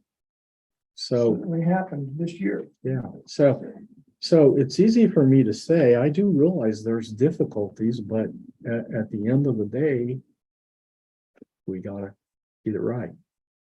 We have to get it right. If we don't know, then that requires somebody, some combination of somebody's to participate in the legwork to identify it correctly. And that's why I mentioned to you when we looked at the balance sheets, we had some pockets of money where some funds owed others. Well, that's really what happened. We had some of the money went into the wrong fund, or we had spending against a grant that didn't match up to where we received the grant revenues. So, Yeah, and then I think part of that issue is the grant may submit for a reimbursement request. They may or may not know that that request ever hit Virginia's office. yes. And Happens the Virginia other way may too. get one and have no idea where it came from, which is the case this year. Sorry, yeah. So that, I don't know a perfect answer to that, other than a communication amongst the department heads, so you kind of, each other knows what to Mhm. expect. Yeah, and the other thing I think we're working on as commissioners is to try to tell county entities, number one, you can't just apply for a grant. You have to come through this office, or how we gonna have it. That's a very good point, because actually we put that protocol in place many, many years ago, and that's the reason where we were requiring that any grant application get approved by the commissioners. So there was really two purposes to that. There was two purposes. One is so we would have a collection point. Mhm. From that point, then county personnel that needed to know of the existence of that grant would know, and we had a way to archive those grant documents. So that was a key point. The second thing, which happens less often, but it could happen, is that we're not unwittingly agreeing to some financial obligation we're not aware of. For example, a matching obligation that maybe we're not prepared to make. So those two key purposes. It's not that we're going to necessarily discourage somebody from applying for grants. It's so that we have a collection point. Everybody in finance, accounting, anything to do with that will know what those are. We have archived the documents. And that if for some reason we have some weird sort of circumstance like a matching obligation that we might give us pause, gives you a chance to discuss it. Yeah. So that's the reasons for that. But that, Tom, is not new. That practice was put in a long time ago. I can't tell you when. We just haven't always followed Right. through. Yeah. Well, the other problem is if we don't know about these grants, then we have no prior knowledge to budget for those. That's been our other bane of that whole existence. Is all of a sudden now we get a big old revenue, we have no expense. And some of these grants are sort of fully funded, so to speak, but they're not always. Yeah, if we don't budget for that expense to do the match. We've Yeah. scrambled 2 or 3 times this year. Right, to trying make to that find the work. money to make the match, and because it wasn't in the budget. So that was a reason for that. You know, at some point, we may have lost the ability to follow through in that 100% of the time. So that would be one of the communications to various departments is that's the reason for it. Somewhat similarly, we shouldn't be entering into other legal obligations such as capital lease arrangements. Require approval. Now, most of the financial lending institutions and leasing companies are going to require a signature of at least one of our Board of Commissioners, so that should be less a concern. But nonetheless, it's the same principle. So we have a collection point and knowledge um, of those activities. Mhm. Well, a case in point, and this conversation made me think of it. We were awarded a CDOT grant. We haven't received the dollars yet, but we get our notice of award of $250,000, and that was never in the budget anywhere. May or may not get that money in 2022. If we don't, then we probably should budget that as a revenue in 2023 and corresponding expenses. Yes. I mean, yes, we would increase 23's revenue and spending. If it looks like it may materialize, even if only part of it. So we might not work all the way through the grant money, for example, in 1 year. Then how you would deal with that is you can do a supplemental budget. It is an amendment to your original budget. But in a supplemental budget, you're only dealing with a specific couple line items. And so that resolution would read something like, we didn't budget for CDOT grant, 250,000, that adds to revenue. And we're gonna spend it on whatever the project spending is supposed to be, that adds to expenditures. And it's kind of like a tack on to your previously adopted budget. So it's a little different technique, but it'll accomplish the same purpose. And we've had this conversation both with Braden and department heads, both. We recognize that you're not always going to know these grant opportunities in January or in October, so you can budget for them for the following year. So we deal with it with a supplement and sometimes an amendment. Think of an amendment as we might be reworking several things in the budget, where a supplement is just kind of a tack on. Okay. So on that management letter, the second item is payroll records should be reconciled to general ledger posting, and obviously the resulting financial statements, as well as payroll tax return filing and W-2s. Reconciliation should be performed on a monthly basis. Okay. When we just explain, we look at payroll records, in other words, what we paid everybody for the year. We do a test to see if that corresponds to the salaries and benefits, payroll tax expenses that we're finding in the various funds that have payroll. And there were some things that required adjustment or reclassification. Once we got done with that, the differences were relatively minor. But when we're talking about reconciling the payroll tax returns and W-2s, it's a different perspective. When I say minor, I'm looking at, in the case of the county, we're talking about county-wide several $1 million that we receive and spend. So if we're off a few $1,000s, not a big deal, okay? But if it differs from our payroll tax returns or W-2s, you're likely going to have a compliance-related issue. So issue being IRS or Social Security Administration will think that they're wrong. So at some point we got to deal with it. How do we deal with it? That's really hard when it's after the fact. So these should be reconciled each month and each quarter. We have talked a little bit to Braden about how you might go about that. So that becomes kind of one of those routine things that we do through the year. And I don't know if you've thought about any more, discussed it with commissioners, but kind of the thought we had, since we're nearly the end of the third quarter, is we kind of try to true that up, so to speak, for the first, second, and third quarter of 22. Because if we find that there's little glitches, and those can be minor things. For example, we have all kinds of stuff we take out of people's salaries other than taxes, like for insurance and retirement plan contributions and things like that. Some of them are before tax, some of them are after tax. If you don't get that right, then the Social Security calculation is wrong. Won't line up to the 941, won't line up to the W-2s.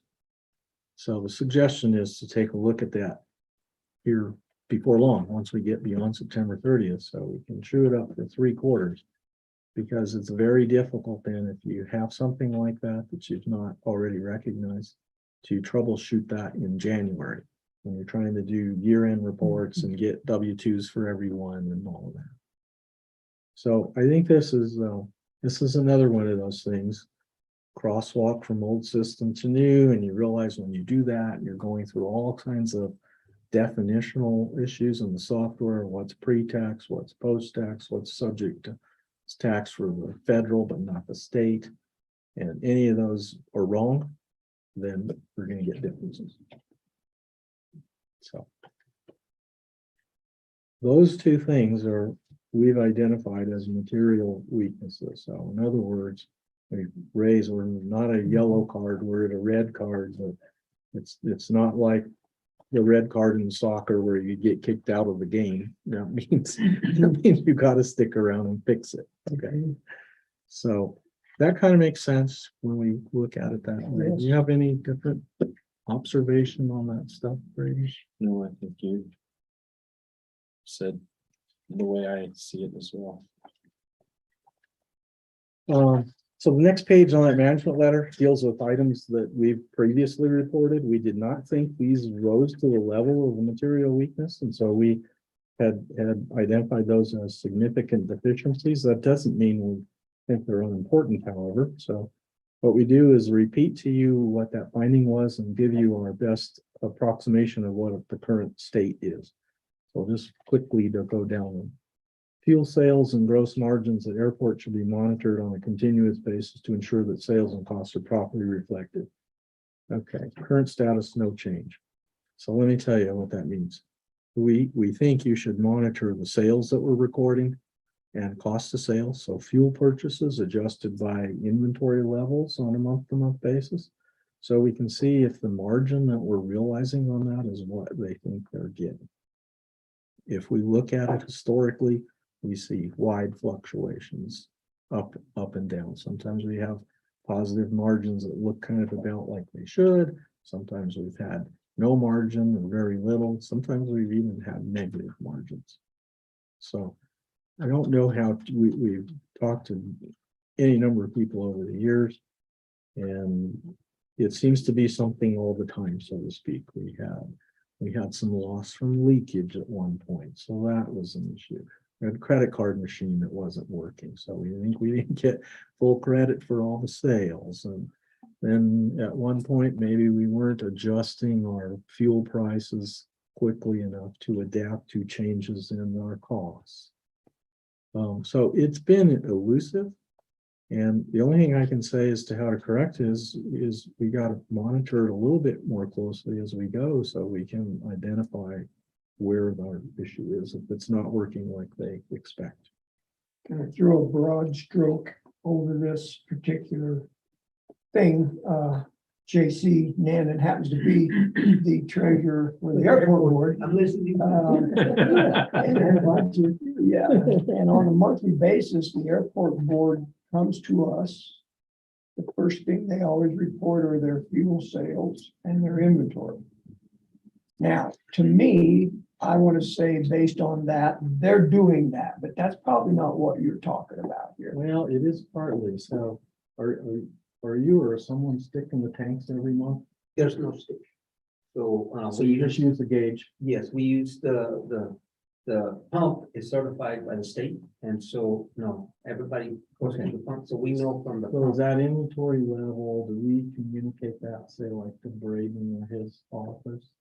We communicate it every month at the meeting here, when ratings are there. Or do you get to be at those meetings? I do. Okay, so, But not 100% fail. well, whether you are or whether you aren't, if it's a meeting that he's not there. One of the equations is we can't get cost of sales right unless we get a pretty good approximation of what our fuel in the tanks is at the end of each month. So we've been trying to make sure at the end of the year that we're adjusting to December 31st, but to do a better monitoring to see if we can figure out if this is working like everyone thinks it should. We really should be adjusting that fuel level each month. And you do, We right? do, we report it, we know exactly how much we bought, and then we go to the machine, and figure out. And how many gallons we what's sold, left in the tanks. And Okay. then we can figure out what's left in the tank. Okay. Yeah. So if we have that number that's left in the tank, then with that figure, Braden and Lisa can figure out based on our recent purchases, what our approximate cost is in that ending inventory Mhm. and adjust to it. So we then theoretically know if we had a beginning of the month, end of the month inventory that was right. Yeah. In some months we don't buy fuel, as you know, but if we did, we'd put that in there as well. Right. And update our per gallon Mhm. cost. It should come out fairly close to a margin that you think you're achieving. Right. So where our disconnect, I think, has been partly is that, well, you keep track of that.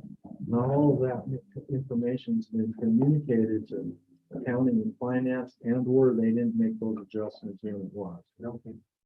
So if you had a report. Yeah. That said the beginning gallons in the tank. Yeah. Monthly sales of gallons, monthly sales in dollars, Mhm. ending inventory value in the tank. Yeah. And made sure these two got that every month. Yeah. That should address this. Right. Okay.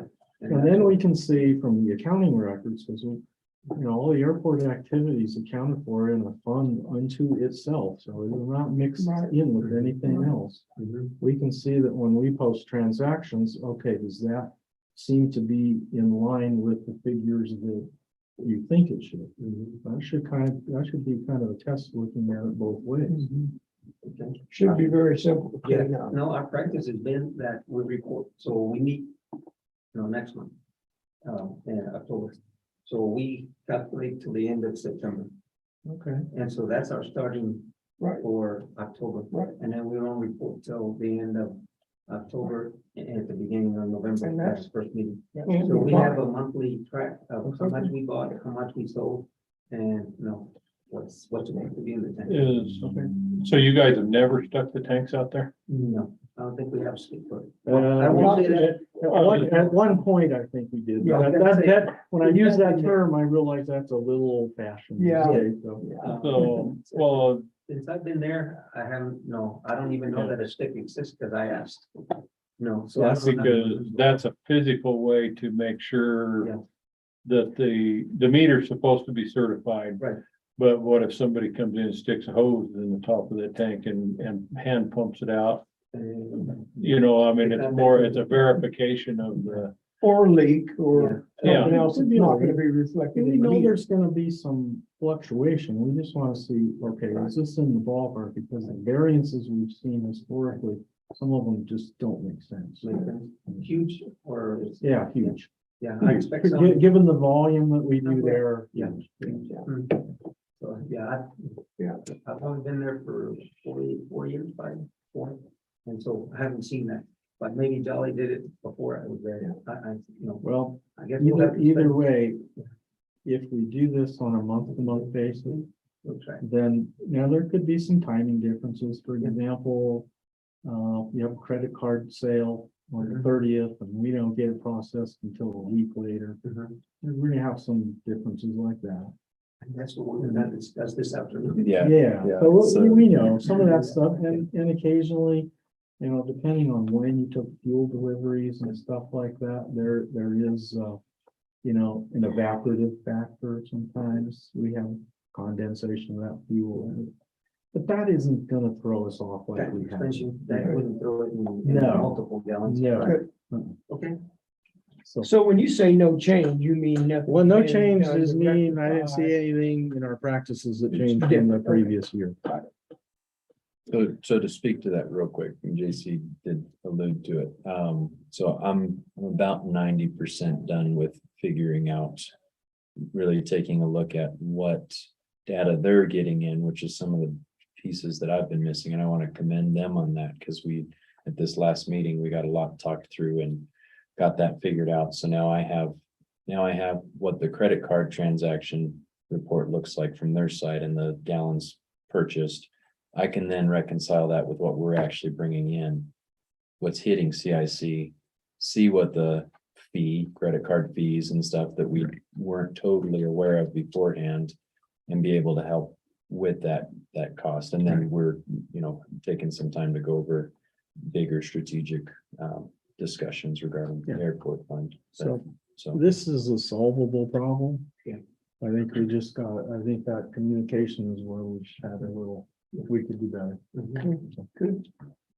Item 2 dealt with monies collected and then when they're turned over to the treasurer and you might recall that discussion from years past, but current status, we think that's implemented now, so. Okay. So that means next year it won't be in here and hopefully we don't have a relapse.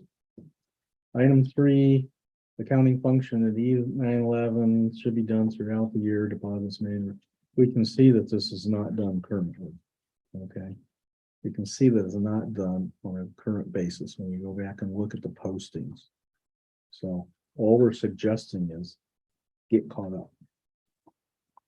So this is probably one of the bigger gray areas of me as a county commissioner. We have our E911 authority board that functions. For all intents and purposes, they function kind of outside of the normal county They do. government processes. They do. She sends, at least sends me, I get her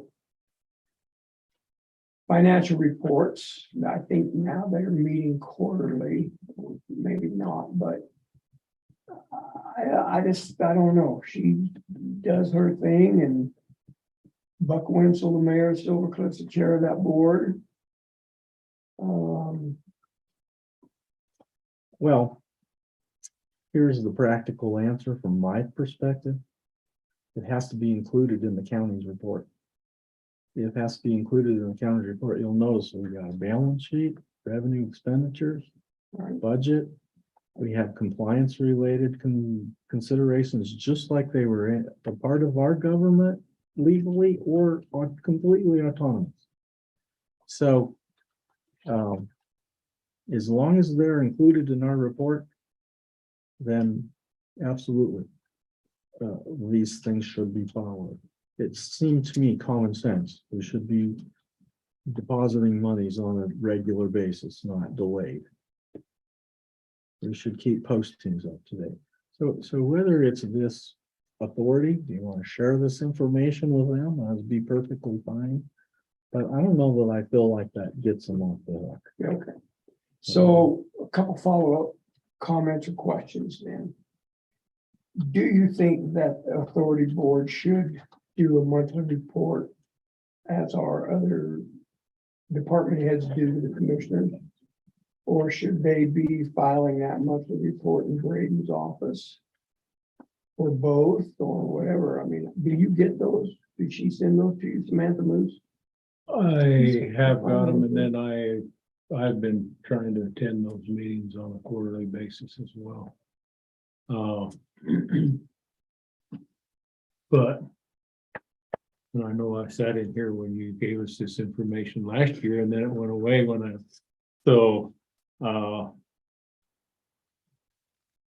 that should be something maybe that I take to the next 911 board Okay. meeting. Yeah, I would agree. I mean, do you feel the same from? I just don't feel like we're getting that information like we do from all the other departments. No, we don't, not unless you attend their meeting. Right, that's what I'm getting at. Unless you go unless I read her email with the financials on it. So I will address you that. know. And I'm trying to work in my brain now the distinction between the E911 and the regular 911 board. There's one board that operates in Fremont County. Right, that's not, And yes, and yeah, RE yeah, that's the 911 regional board. 911 board that Debbie's the chair of. Yeah. But this one that meets, they usually meet in the. They meet over Town there in hall. Silver Cliff. And So, yeah, this got by me from last year to right now, so. and I will try to bring that up at the next meeting. Well, one of the things that you might consider is whether it's to you or whoever's the liaison from our board of commissioners, or we just ask for that information to be forwarded to Braden on a periodic basis. Or simply identify that we should have a balance sheet and an income statement that's current, Right. copy of a bank reconciliation. So you'll know that that's being done. We pull more. And we'll kind of, just a couple things like that. It doesn't need to be overly burdensome. And it shouldn't be And if this is being tracked currently. I So- think it So if is. that's quarterly, if their board is happy with quarterly, then maybe quarterly is okay. I know that's when her report comes to the board is on a quarterly basis. To the E911 board. So if the accounting rules allowed us to just say, we don't want to mess with that in our report here, let them deal with whatever it is, then I wouldn't care. But since we got to put it in here, basically subject to all the same rules for financial accountability that any other county comes in. I was gonna show you. See if I can pull it up. This was happens to be from 2021. I don't know if this is. This may be. Now I'm running it upside down, so I'd be hard pressed, but. All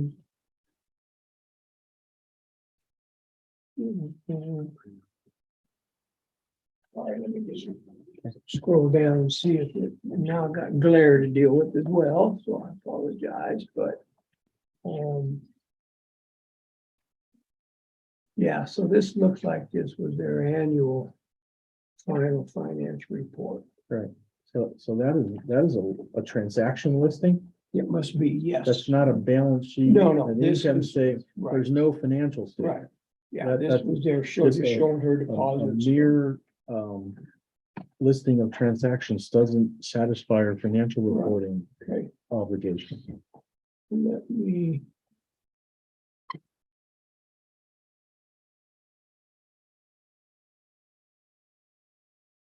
Understood.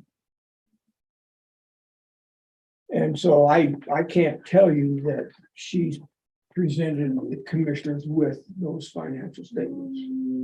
Either quarterly, monthly, or annual, so. Yeah, at this point, Just let's address just see if we can get it caught up, make life a little bit easier for all this end of the year stuff we have to do, all of us, yeah, maybe all of us can. Back to what you just mentioned, I may have misspoken. Debbie Bell is the chair of E911 Authority Board. We have a 911 board here. So I don't know. I mean, we're just a part of that. That's like a 4-county thing. I was assuming you were talking about our local 911 board. So, yeah, Okay, all right, I am. okay. Very good. I think this is a minor thing, guys. Okay. Honestly, I really Okay.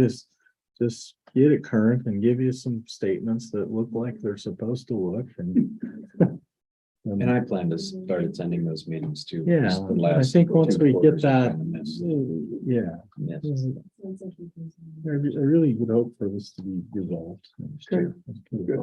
Hope I don't catch it, maybe you can then. Item See, 4, there gets you. we talked about all this on item 4. But we have a couple things going on there. Some of they input directly into the state CFMS system. And so we've had a mechanism where they're supposed to reconcile those reports to the state system. That seems like that should be easy. What our problem has been in the past, occasionally we've made mistakes. Occasionally that's been on our staff. But sometimes the state has made mistakes, but they won't change them. Sometimes they won't admit that they made mistakes, believe it or not. So that always isn't as easy a reconciliation process as you might guess. They are subject to the same kind of things that we're seeing in all the other departments, though, where some of that money gets to the treasurer's office. We make a mistake in recording that receipt or the receivable, it throws off our revenue recognition. So it was a little bit of a byproduct of that as well. We do have an amount that we've reflected as a liability in that human service funds balance sheet that the state should take back. Okay, they overpaid based on an error, a data entry that we made. That data entry errors like 4 years ago, like 2018. And do you kind of remember that discussion from way back? Clearly, I remember. Well, all of that was identified, communicated to the state, and they've never taken the money. Because they don't make mistakes. They didn't make my guess. So at some point, we might, okay, maybe that's at some point it's just kind of talking through this, it reminded me of that, but we're talking about a deficit fund balance there. And we've reflected that amount as a liability. If that liability goes away, that helps resolve our deficit. So it wouldn't cover all of it, as I remember the figure, but it might be part of it. But they've never, we know the state's aware of it because Laura and company identified it to them, as did we in the audit report for that year, but they've never taken it. So. And you can't just write them a check, okay? It has to go through the CFMS system. So we're afraid to relieve the liability and then have somebody decide now they need it. Right. But at some point we may have to just do that, fall through the cracks. Yeah. Is there any sort of a statute of limitations, for lack of a better term, after 7 years, we can write that off? And Braden, I don't think the state works that way. I didn't think so. No. I found something This back in is- 1949. I have to tell you, this is frustrating, really, because it was kind of a lot of work to get that all sorted out in that year and try to do the right thing from the county's perspective, and then the state was aware of it, knew about it, had all the data, and have done nothing. So I have to tell you, I'm getting close to saying that if nothing happens by the end of this year, we might think of reversing that and be done with it. Getting it off the book. Yeah. So, any rate, that's what that's all about. And that's, for the most part, working better. So I'm not sure no change is exactly fair there. We're maybe being a little tough there. Item 5, recording expenditures should be, well, sounds like an obvious statement, should be correct and consistent. All it means is we want the same transactions to go to the same categories. Well, that seems easy, isn't always. And that's been complicated further by a crossover to the new chart of accounts, which is not identical in all respects to what we had used before. And that's not necessarily bad, but it's different. And so we found lots of those errors in 21. I expect that will logically continue into 22 for a time. But as we have more familiarity with the new chart of accounts, and we have our Braden and Lisa and others in place that are better, more experienced in using that, I think that this will resolve itself. We've talked about a bunch of those places during the course of the audit with Braden about if it went here, then we think it should go there, and vice versa. So we think just working on that and the passage of time, hopefully, when we talk about this next year, then what I'm hoping to say is, well, it's probably not perfect yet, but we've made some headway. Am I too late? Depends on what you're here for. I was here for lunch. If you'd like, I can make sure. All I Mark wanted is a copy of notated the it whole multiple times. Oh, Sam, how are you doing? Arrival. How are you? We got papers for you. That's good. That's a lot of things. We are through most of it though, my friends. It's okay. What you got? I'll catch up. So we were actually on the. Let me pull some out of it for you.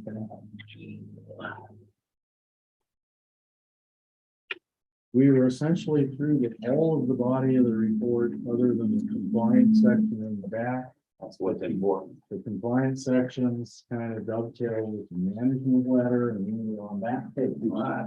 Okay.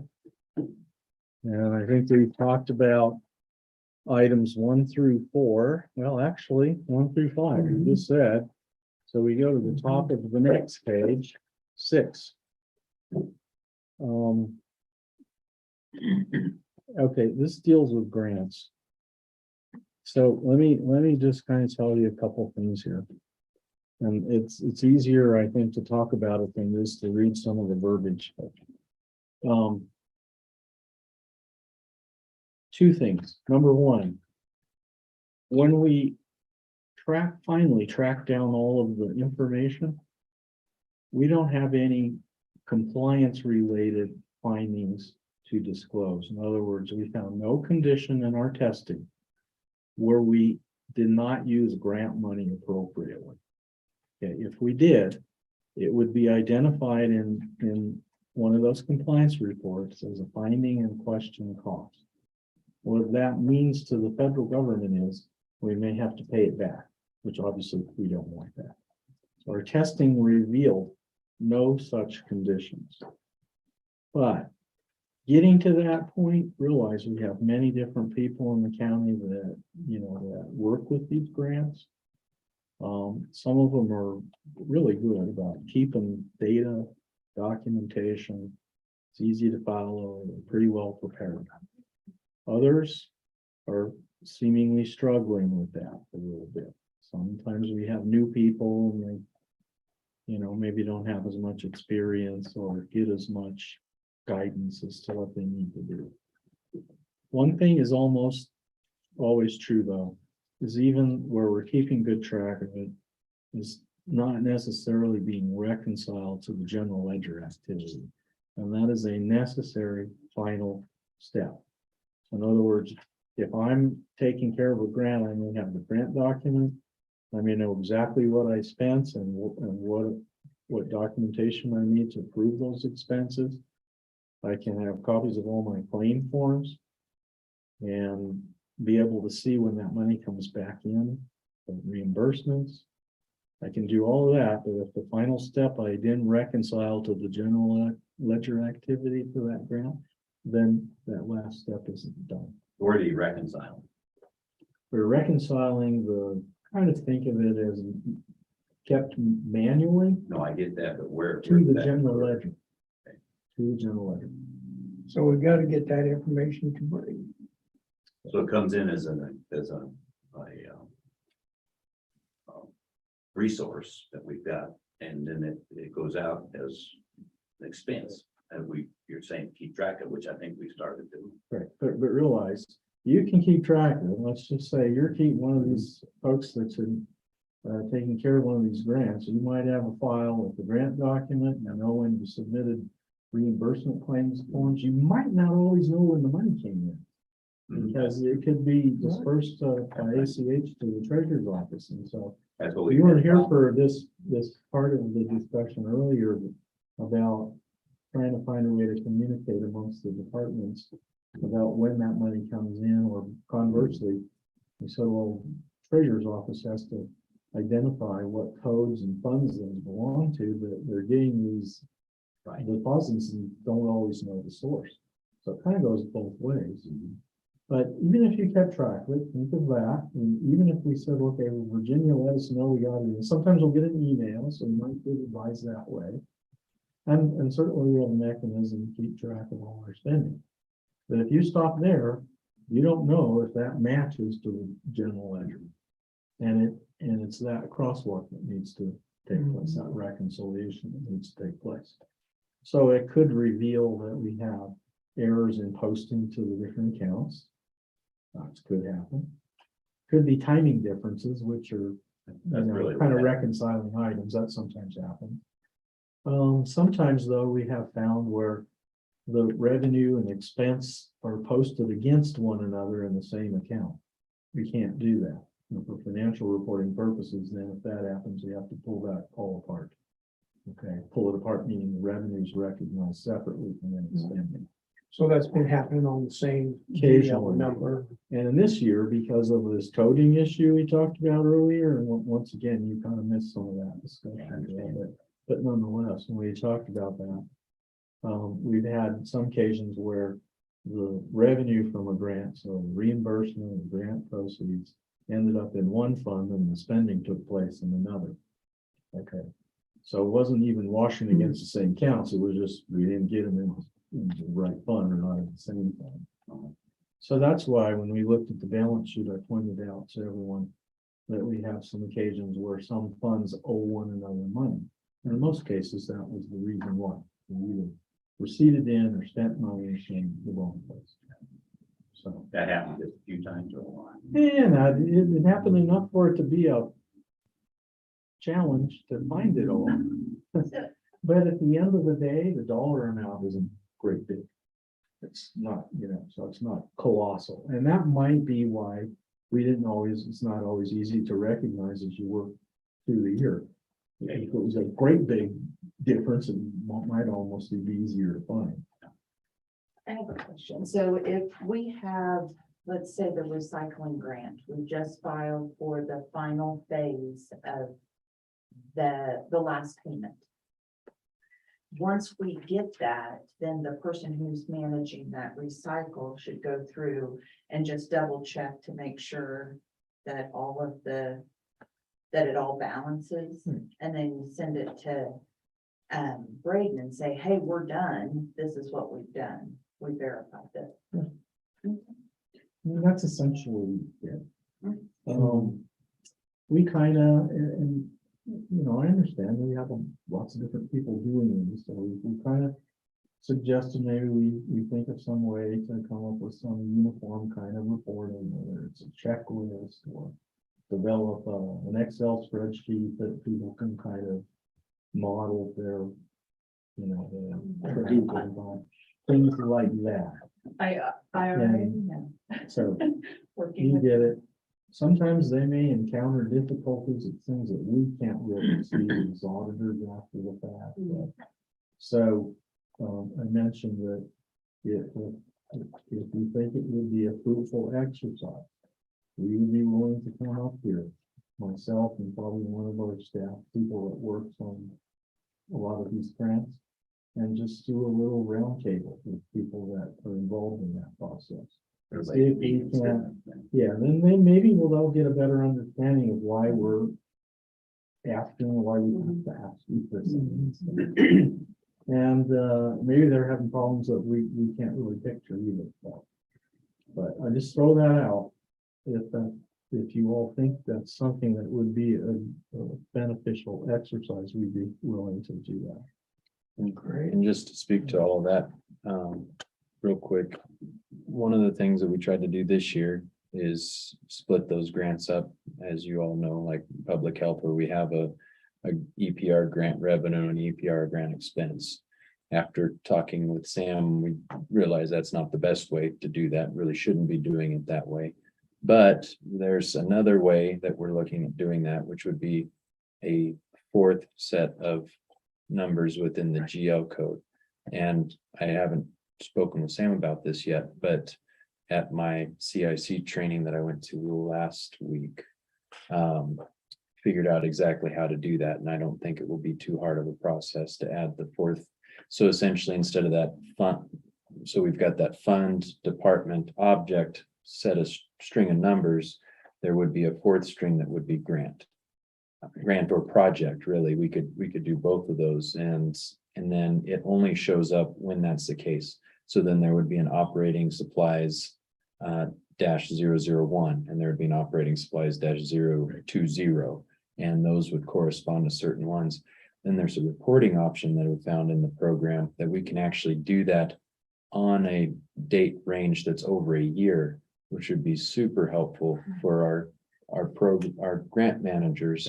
They can look at that and say, okay, over the entire time, this is where we sit, and be able to take that exact report versus whatever report they might be submitting, some sort of reconciliation to make sure those match up. So I know I talked with Nancy, and I think you both, that sometime this next month, going down to spend some time going over something like that and make sure we set it up well, have some sort of training up here. My suggestion is going to be that unless somebody attends that training, they're not allowed to get a grant. And unless, you know, I can give that training later or something like that, but there needs to be some sort of certification that you know what you're doing if you're doing You're these not gonna be a things. grant writer unless you go through something. Yeah. I So- support that. That's pretty commonly what we see in other settings, just by the way, is that we have a dedicated section of that account number string that is for a grant code. So you can mask everything else except the grant code, and then you can pull up from your system anything tagged to that grant. Now the obvious caveat there is everything has to have the right grant code, but then that's the purpose of the reconciliation function, so you recognize it if something needs amiss. Mhm.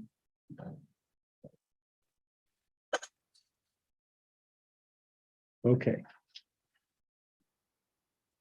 That's it on those. There's that last page, the middle of the section. These are kind of reminder things I have mentioned them for the most part as we went through, but we'll just do it real quickly. Our countywide Tabor emergency reserve. So this is the 3% reserve requirements, 250,000. That does include E911. They're not exempt from that requirement, even if they think they are. So, but theirs is included in the 250. We have plenty of cash reserves to satisfy it. There is no compliance issue. So just as a reminder. Item 2, the Colorado statute says we're supposed to document that we completed an annual inventory of fixed assets. So what we usually do is provide a copy of the depreciation schedule for you. And really all we're asking you to do is you and others, because our assets are scattered all over the place.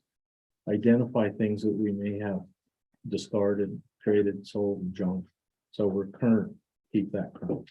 But technically, the statute says we got to document it in some way. That's the easiest way that I know. Is there a dollar amount attached to a fixed asset? Yes, there is. Yes, there is. And we have used $1,000 threshold here at the county that some previous board of commissioners, this goes way back. I don't even know how long. Back $1,000. Yeah, yeah. But actually, the state statute does allow you to adjust that if you choose. You just can't be more than 5,000. Okay, cannot be more than 5,000. So we can't say, yeah, we don't even care about keeping track of this. Let's just make it 10. Can't do that. That's not more than 5. Usually, I counsel governments when they think about that. Some's a no-brainer. They're really big, so 5,000 is you want to go to that threshold. Some are smaller, and they like to keep track of that stuff. Printers, copiers. Most of that stuff would be below that threshold now. So, I mean, most of that stuff would be. So what's it used for then? Mostly just miscellaneous. What the threshold mean? Well, what that means is if we have computer equipment's a good example. There's a lot of those on a per unit basis.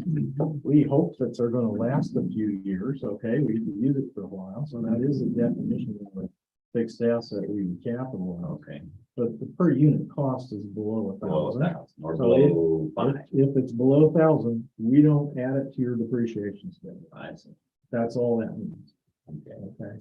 We code it as a part of our operating supplies or some appropriate category. Would not get added in the depreciation schedule. So there's another little downfall with making that level too high. I'll give you a couple of examples.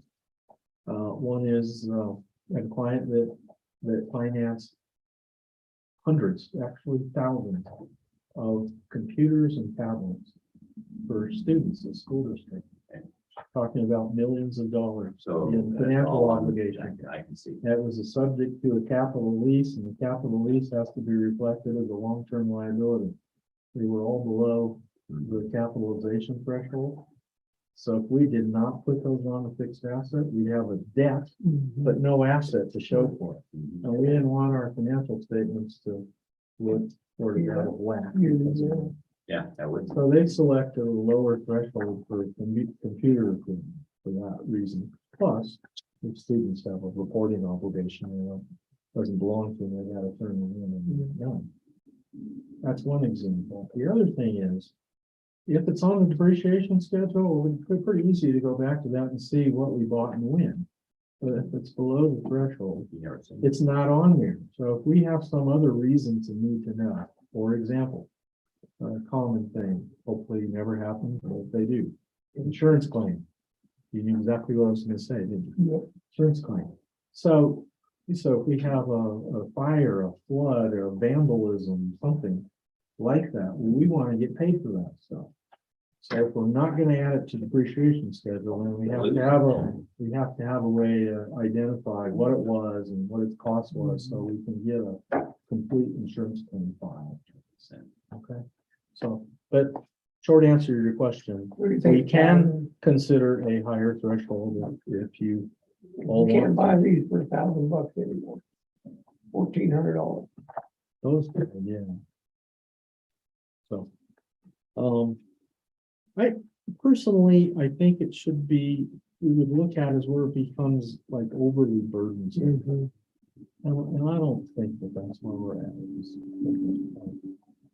I know the last time we made a run at the department heads to try to acquire those inventory asset inventories, it was painstaking. Well, do I need to report this owl? Do I need to report my printer? So it's a yes and a no. The no is for depreciation purposes, if it doesn't satisfy the capitalization threshold, no. But if they're responsible for an office, a department or something, they should have some record of what's there in the event that they have to file an insurance claim. Good. Let's see, we talked about human services fund that's a deficit balance. We're gonna work on correcting that.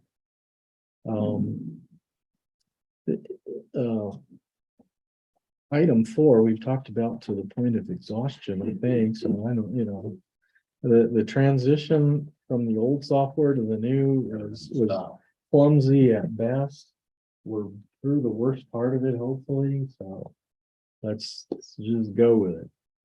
Item 5 is just a reminder, 2022, so we do have new accounting standards for leases. And here we're not talking about the capital leases that you're accustomed to when we acquire equipment and finance it partially. We're talking about operating leases. So things we would normally think of as just rent are going to be subject to some additional disclosure requirements and possibly some different accounting rules. So that we need to review with Braden and Lisa, whoever's going to be involved in helping compile the data so that we can make that conversion. But 2022 is the first year that will have to be implemented. Yeah, two that come to mind for me real quick for airport leases. And then our lease for our public health building. Yeah, now the airport lease is a little different. We're talking about leasing hangar space there. That's money we're collecting. Right. The subject of this is those that where we're renting something. Copiers. It's about equipment, copy machines, stuff like that. Permit for the whole, it's not a purchase, it's. We think of it more, yeah, it's not a purchase, not like an installment purchase. Right. We're just renting it. Now, if we have obligations under those rental agreements, depending on the terms, we may have to capture that data in our balance sheet. Right.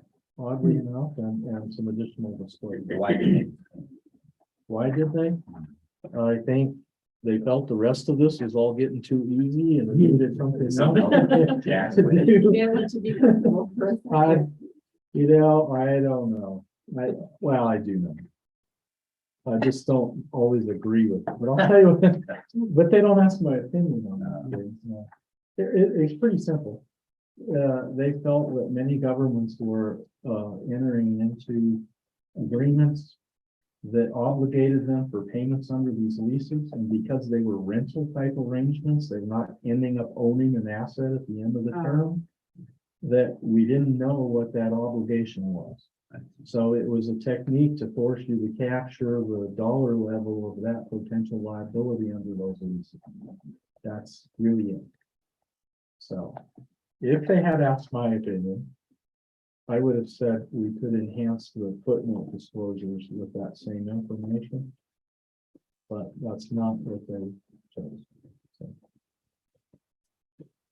Okay, I'm running a meet with JC, but if you have anything afterwards, stop by my office. Okay. And then Lisa will take notes on. yeah, I gave you that stuff. I'm really, looks like to the end of this report, guys. We went over the management letter, the report pages we didn't get to are compliance related. It's all the things we've just been talking about. And the only thing right at the tail end, and we do have to include it as an addendum, pages 57 and 58. We county personnel file with the state a road and bridge report. And this is something you do. But when we complete the audit, we have to include another that is updated for any audit adjustments.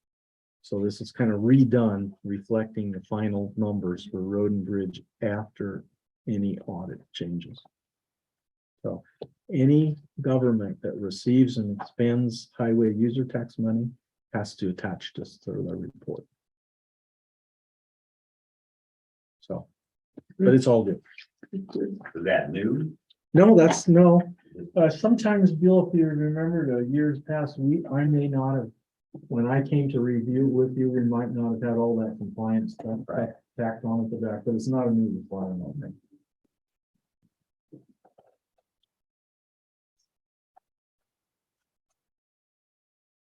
Okay.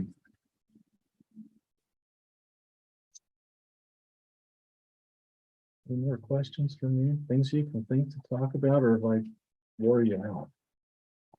No, I think you did a great job.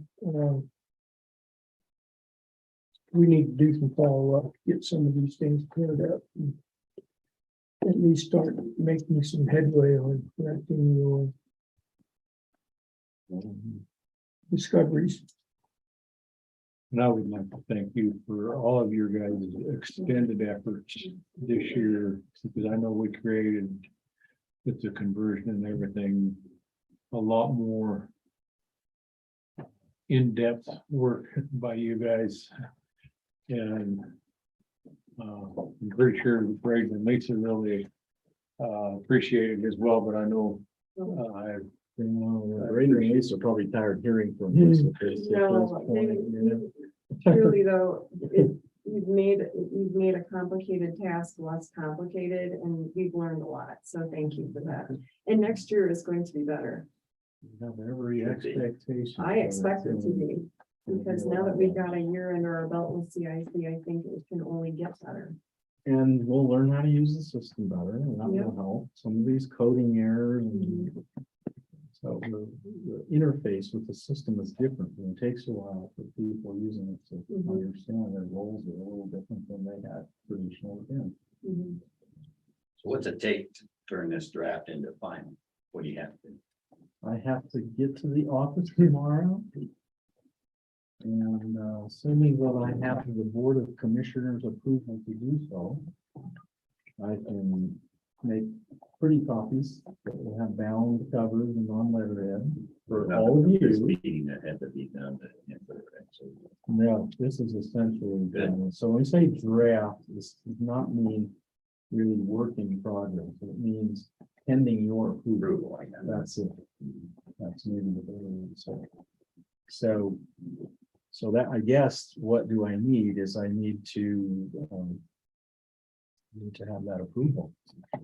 And what we will do is give you final copies, we'll prepare final bound copies for your use, and I'll use that approval as my green light then to file a copy with the state in PDF form.